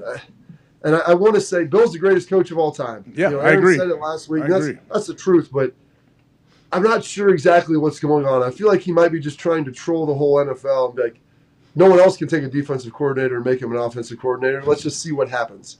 And it's not really happening with that much success right now. Yeah, what you said about the Boston fans, actually, we started out the show, early in the show today, Boston Connor was telling me how he feels like a lot of Patriots fans, right, are out on Bill Belichick, already like writing Bill Belichick off, saying, all right, we're ready for a new regime. I think you unplugged the back there. Yeah. There it is. Now I'm back. There we go. All you do is break stuff, dude. No. I finally got this thing clipped in for good, so we're good to go now. No problem there. But the Boston fans are pretty fickle, right? If they've been winning championships for 20 years and now, what, just a couple years removed from Tom Brady, we're saying kick this guy out of town, Bill Belichick? Yeah, it's absurd. But the standard is the standard. I don't want it. I never want Bill gone. I want him there forever. But, people up there are pissed. They're a little fair weather, some may say. But he'll turn it around. The season's not over just yet. It's not. Bob, who's going to be... No, continue. Before we start putting him in the ground, I was up there in 2012. We started off the season, Connor, I believe 3-2. And I would listen to sports radio kind of everywhere we were at. It never affected me. I just kind of would always like to gauge the room, and I would laugh at what people would say. At 3-2 in 2012, the call was for Bill to get rid of Tom. Tom has lost his fastball. He's not as good as he used to be. Bill is loyal to him. He would never have done this with anyone else. And I'm sitting there thinking, like, Tom's a bum. I'm like, my goodness, man. Like, this dude has won you 3 Super Bowls, been to a couple more. He ultimately went on to win 3 more with New England after that, 1 more with Tampa. Like, have a little patience, okay? If they're sitting there and, they're 6-7 or 6-8, like, okay, then we can start to say the season's over. Bill's teams always get better throughout the season because they practice so stinking hard, AJ. I was talking to Nate Ebner about this. Yeah, what's it like yesterday. compared to others? Like, what's it like practicing there compared to other places? AJ, we're doing live open field tackle week 8, week 9 in the snow. Taking guys to the ground, right? Oh, yeah, full on to the ground. They're putting you in a box. Dude, it's like you, and then they'll put Julian Edelman over there, and it's like a 10-yard box. I'm like, are you serious? Like, this isn't – show me a point in a game where I have to make a tackle on a wide receiver, and there's no help for 10 yards. There's zero chance I had to take this guy to the ground. And they're going to yell at you if you can't, but, like, you do it every day. And they make sure of it. You get better. That's why the teams continue to improve is because of that. Now, it may shorten your career and it may completely wreck your body, but you do become better players. Is there a balance? Can you find the balance between those two? No. You either have to just grind or just chill. I don't know. You were telling me you're up there with Big Mike your rookie year, still taking on ISOs live in week 14. Rookie we're doing that late in my career. We're doing half line during the season where half line technically coaches think it's safer because there's no like backside blocks, and all it was is you have half the line and we'd have a couple linebackers in D line, and I would just run my skull into multiple linemen and be like, I don't understand how this half line stuff works. The running back cuts back to where there's no linemen, there's no players. And I was like, so why don't we just lay on our backs and you blow the whistle and we get up and we run into each other like hamburger drill like I did when I was in 4th grade? Yeah. That's the same thing, I feel like, Bob. Yeah. I mean, that's all it is. So some of the coaches, and look at Big Mike. He's thriving right now in Dallas, doing a great job down there. Is he really? I mean, they're winning games. I think maybe with him. Oh, wait, Jerry. So you're drafted there. That's another question. How do you think him and Jerry get along? It seems like, although very different, they seem like they vibe pretty well.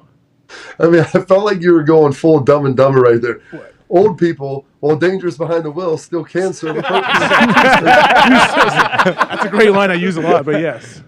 It's very interesting because Mike told him that he watched all 256 NFL games that year in his interview. Yep. And then came out and laughed and said he really didn't. And you're like, well, what did you really do then? Why would you throw that out there and it not be true? I feel like that was probably a focal point with Jerry. I think if they don't probably win this year, Mike might be on his way out. Because as you look at Jerry, I mean, Jerry's in his 70s, mid-70s, upper 70s. Yeah. I mean, he probably has more sands at the bottom of the hourglass than the top. And I know he wants to win the Super Bowl. And if Mike doesn't get him in the playoffs and win some games this year, I think they might be moving on to try to find someone else. Sean Payton sitting out there too. There Yeah, don't you think Jerry loves Sean Payton?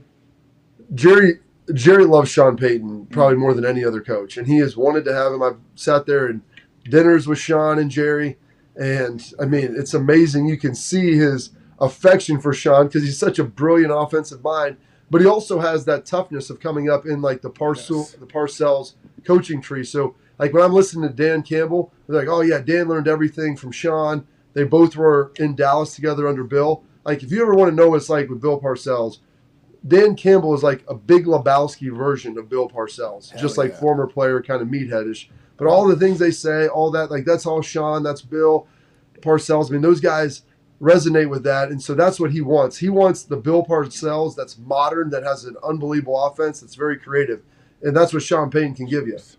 Sounds pretty good. Last thing here, Ty Schmidt. Yeah, speaking of MCDC General, if the Lions keep losing some of these heartbreaking games, do you think we're just going to see bigger and bigger chaws in his mouth? Is he going to smoke 3 to 4 times as many cigarettes on Sunday nights? What do you see for the Lions and MCDC going forward? I mean, I told you guys a story about Dan. I mean, it's Saturday night Mother's Day weekend, and we're in some rural area of Texas watching some band that's up and coming. We have a big bus that took us out there. There's probably 5 or 6 dudes. Some of us brought our wives. Dan didn't. He left Holly at home. She had young kids. We're getting ready to pack up and leave. And my man Dan's like, I'm staying with the band. And I mean, this is 2008. 2008, 2009. I mean, there were no Ubers. There was no way to get back home. I don't even know how he made it back there. But the last thing I see of him is him burning a heater with a chew-in and a fifth of Jack in his hand. Dan Campbell, he will self-medicate. He will take it. Those chaws will get bigger. He might be burning heaters outside of Ford Field. He will do whatever it takes to get that thing done. And then he's going to go pump some weights and do some up-downs because he's absolute badass. He is, Bob, and so are you. Thank you so much, man. Appreciate you coming on the show. We always enjoy having you. Enjoy yourself today and this weekend, Bob. We'll talk to you soon, all right? Absolutely, sir. Can't wait to see you tomorrow, man. So have fun out there. And then try to make it back without crashing on 70 somewhere. I'm going to make it. I'll be great, Bob. Don't worry. Ladies and gentlemen, Bobby Carpenter. Hey, we're going to take a quick 5, but after we take this little giveaway, correct? Yes, sir. We're going to have a hashtag giveaway, everything, all kinds of stuff like we always do here. So we will be back to wrap up this final hour. I don't know if Hammer Down's on or not going on today. It's not happening. Tone, congrats again, buddy. It's awesome. Appreciate you guys. Goomp, don't forget about you up in Canada, Goomp. We're always with you, bud. But come on back. We'll be back in just under 5.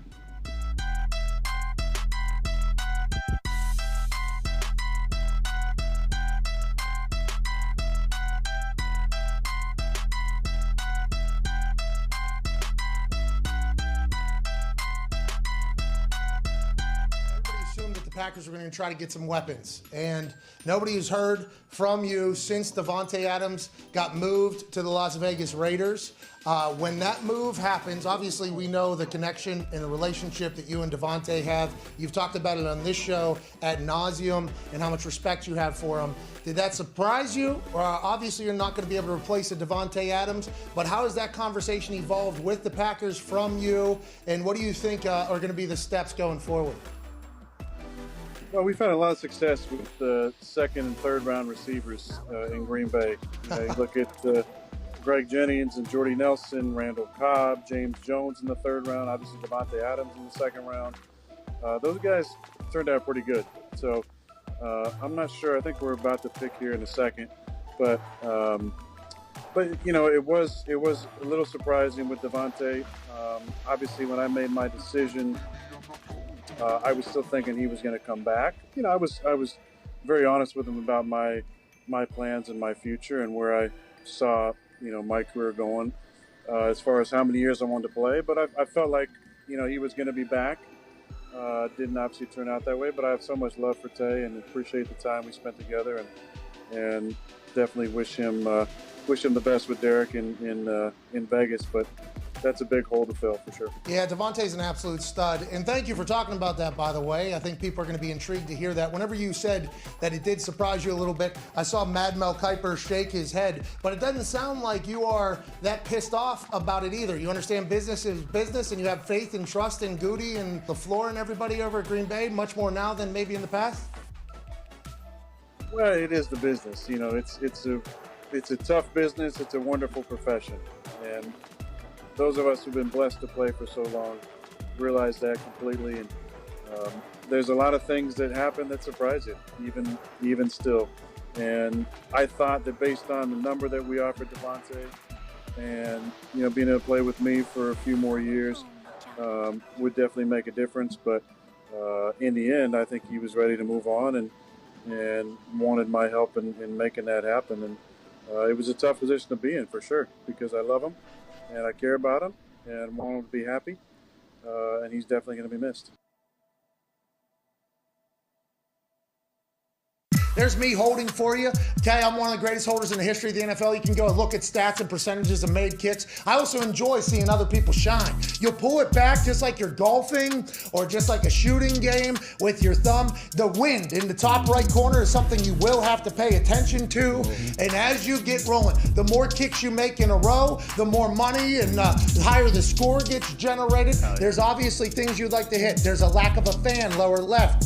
There's a golden ball there, top left, in which you can put in if you're going to miss and make. The game has so many different pieces to it. We're incredibly proud, and then that's a miss, obviously. Shot, dude. That's a terrible kick. Not a good ball. Oh, no. Oh, hang on. Lights are on. Made it. No, I actually told him. 60? Listen, Ty could go put a 20,000 piece on this if he wanted to right now. Ty and none of the boys at the office are up for any of the prizes, especially the week 1 prize. So there's a reason they've been playing for 3 weeks. Yeah. There will be up and coming contests with this though next year or next week or maybe the week after that you'll have to beat or try to beat the highest score of the office, and there'll be a lot of money on the line. This is from 80 yards. Boom, and he hits the no-win game. The system crashed out. Only one camera is of use at this moment. For those that are watching at home, we apologize. This must be a feel-good Friday. I can't believe that the cameras aren't working on today of all days. Yeah, well, I mean, if This is the universe.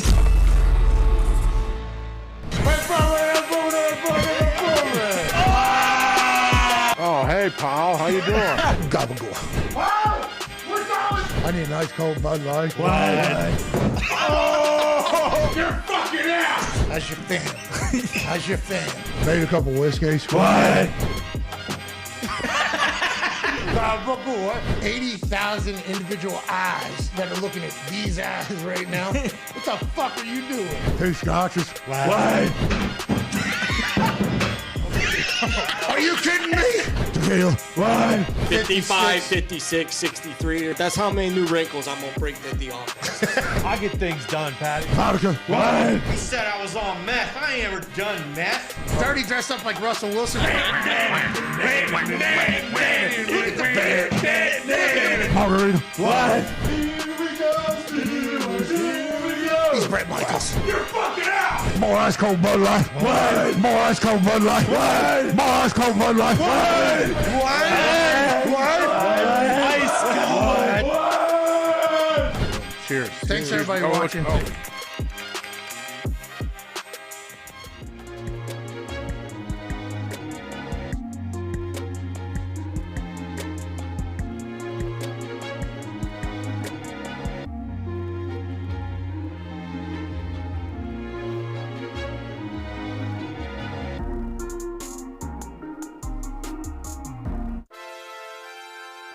Today's show. Welcome back to the Pat McAfee Show. Good job. Sorry about You that. got me?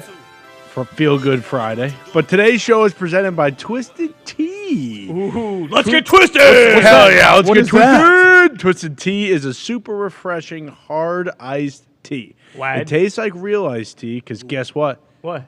It's made with real brewed tea. What? And it's got a kick.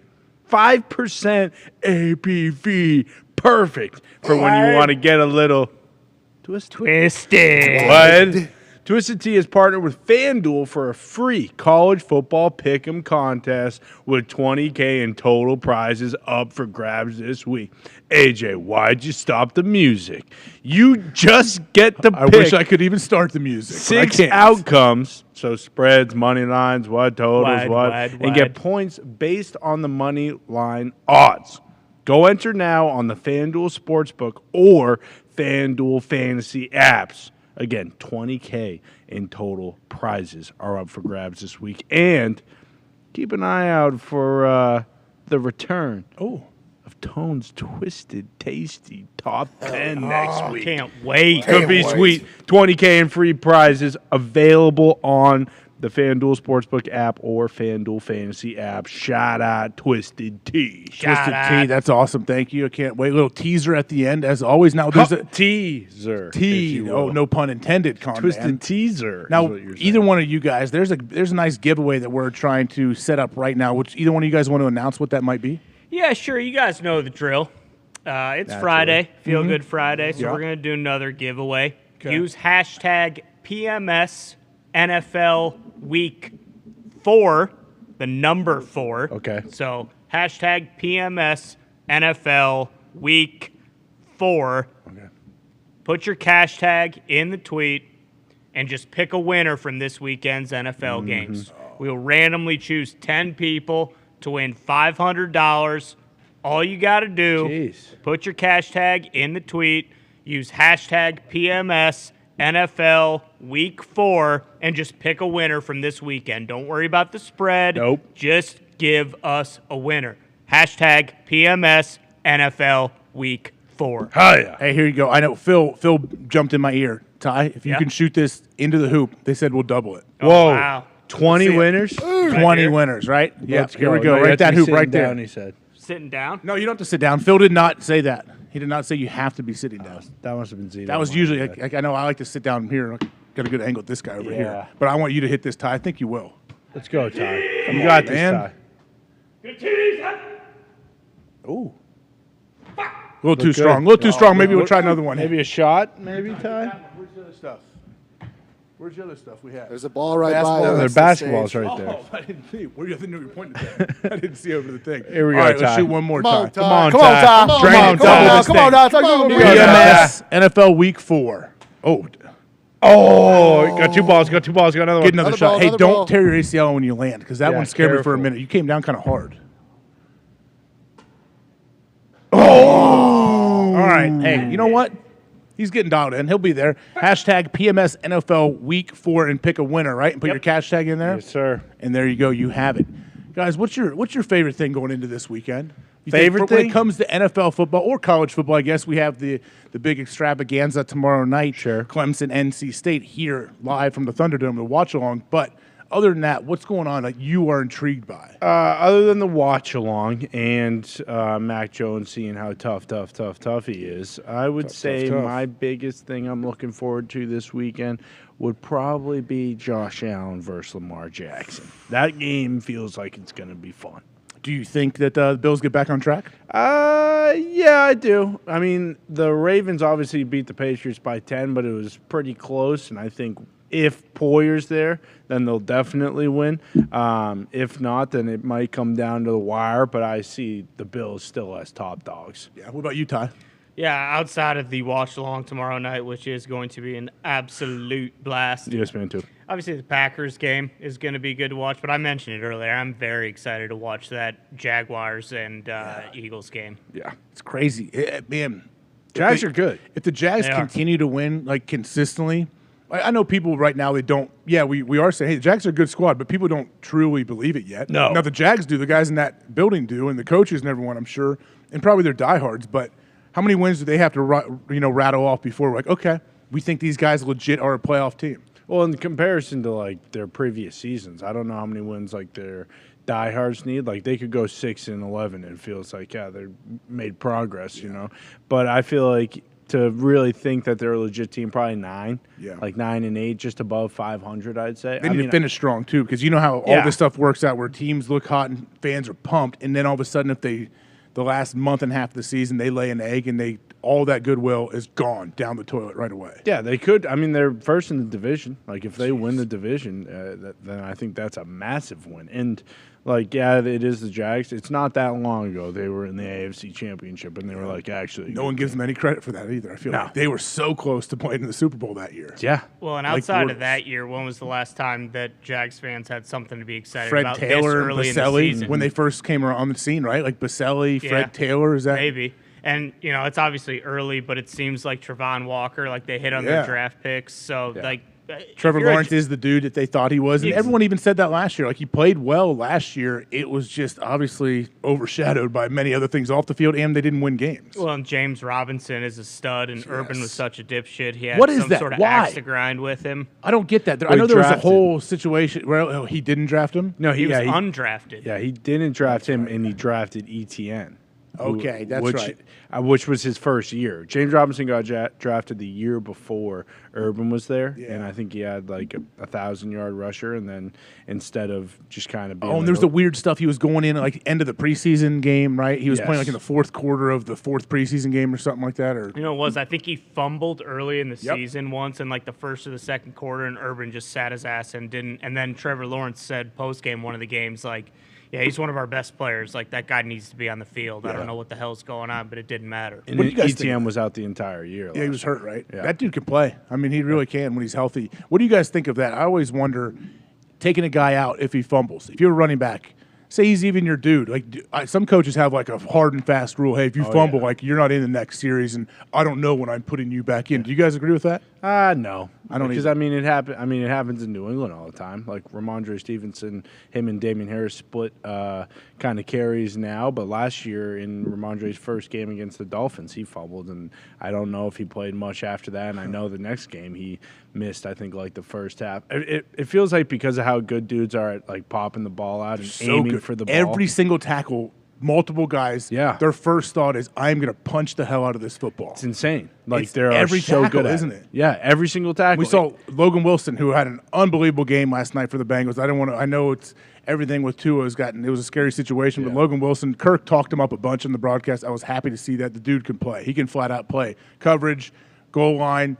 He's a monster up front. He's physical and he can cover. He's awesome. I love what he can do. I think he's huge for the Bengals. But when he got a pick against the Jets, if you remember that, who was the O lineman that had the most beautiful boom punch out on like the 10-yard line and almost got the ball back for his team? Yeah, I'm It was not awesome. sure. Evan which Neal, I lineman. believe. Evan Neal. I think it was okay. Neal. Well, is that no? Not Neal. He's not even No, there. he He's in the played Giants. Giants. Yeah. Whoever it was, the lineman had one of the most beautiful tackle punches. And I'm like, it's not just defensive guys, even offensive guys. It makes me think, I wish I would have done it more when I played. It wasn't talked about. Peanut Tillman was doing it. Sure. But it was like, they playing Tampa too. You got guys rallying everywhere around you. Like, you kind of have to have the right situation around you, I guess, to be able to be that aggressive for it. But now you don't. It's just everybody. That's what we're doing. Part of our tackle is we're punching the hell out of the ball. Yeah, it seemed like it went more from like, hey, put a fucking hat on the ball to now it's you're right. punch. That's what's made it safer, because that's always been, hey, head on the ball. If you're tackling, your head is on the ball, like across the body. Now it's completely different. You're right. Well, and Like look at, Aaron Jones too. Yeah. Sorry, I was just gonna say, like,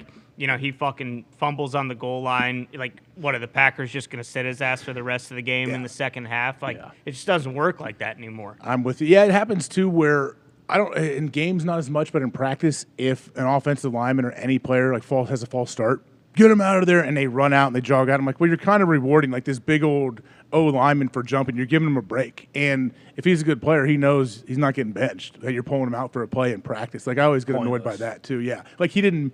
Yeah, we'd understand it. He didn't mean he didn't mean to have a false start. It happens, but obviously if it continues to happen, you got to figure something out. But come on now. Well, and some of them are situations like the Aaron Jones one, like Vita Vea is hitting him in the back downfield. Like how often does that happen? Versus like, sure, if you like fuck up like a snap or like a handoff, and you put the wrong hand up, and then because the ball pops out, fine. But if it is like an Aaron Jones or even like a Derrick Henry or Jonathan Taylor is another good example. Like if one of those guys fumble where they don't really have a history of it, but it's just like sometimes the defense makes a good play, or like you guys mentioned, like hat on the ball, like there really isn't anything. Some of them you're like, a coach can't be like, hey, you gotta cover the tip, you gotta cover 5 points of pressure. Like, nah, some of them like, well, even with that, hell of a play by this dude. Yeah, like, exactly. I got bent back completely, and some giant D lineman took his head and ran it through the football, and actually my bicep is split in half now too because it was so hard. Yeah, you got 2 hands, that one guy. And like Shaq Leonard, like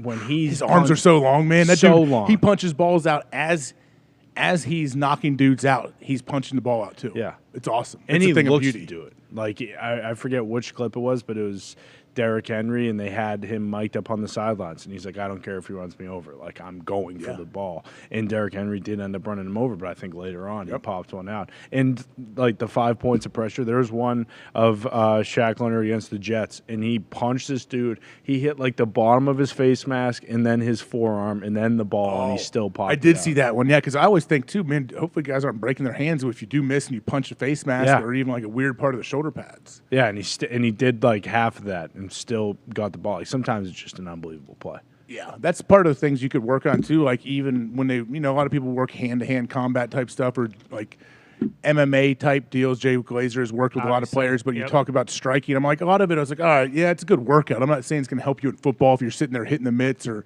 hitting a heavy bag. It's just a good cardio workout and strength, whatever. But now, if you're trying to pinpoint and figure out, like if you could do different training where you're always pinpoint trying to punch and then get your other arm to wrap all, like you can do a lot of cool things, I think, now crossover to help you become better at punching the ball out. Well, not even punching the ball. Like, isn't that why you used to do the kick in the bags? Because you knew, like, hey, this is going to improve my lateral quickness quite a bit. Well, for anyone that doesn't know, Ty's referencing a video from probably 10 years ago where I was shuffle, I was kicking these bags. Man, it was a thing of beauty. We had a world champion, right, or a gold medalist in judo, and she said that looks very, very good. That was very high level. Where did you train? Where is your dojo? She did say that. Anastasia Zolotich. Look at your brain. Yep, that's right. And she said it, so I guess I'm certified now, right? I'm good. Yeah, I guess. Exactly. You basically won a gold medal. Are we doing that tomorrow night for the watch along and stuff like that? We'll get a couple pads in here if you want to. I'll see what I can bring. See if I have anything to bring in too that we could use as props. Maybe like the Zuck shin pads. I know you have those. The tie pads. Yeah. The old tie pads. Mhm. I do not have the tie pads there. I'm not as dedicated as Zuck. He has like his there it own. is. He has his own. Boom! Look at this. Look at those shoulders. Boom! So powerful. Boom! Boom! Boom! Boom! Boom! Boom! Boom! There we go. Holy fuck, I've never been kicked like that before. That's what that guy was saying. Holy shit. I Look, I don't know. What, I love it. I'm glad I did that. Yeah. I'm not as good as when I was doing the one Power Max 360 and got to hump the That was the sweet. screen and all. But these things, I'm not messing with these cords, Nick. I know you think I am. I'm not touching anything. Yeah, no, you just stepped on it and fucked it up a while ago. Not touching anything. I'm not touching anything. You hear that? I'm not Oh, touching yeah, anything. we You guys hear hear that little beeping or whatever? There it is. Oh, this is the other video. Hell yeah. Hell yeah. Hell yeah. Hell yeah. Hell yeah. Hell yeah. Hell yeah. Hell yeah. Hell yeah. Hell yeah. Hell yeah. Is that what I was saying? Yeah. Hell yeah. Let's fucking go. Oh, H-I-O. That's pretty good, Con.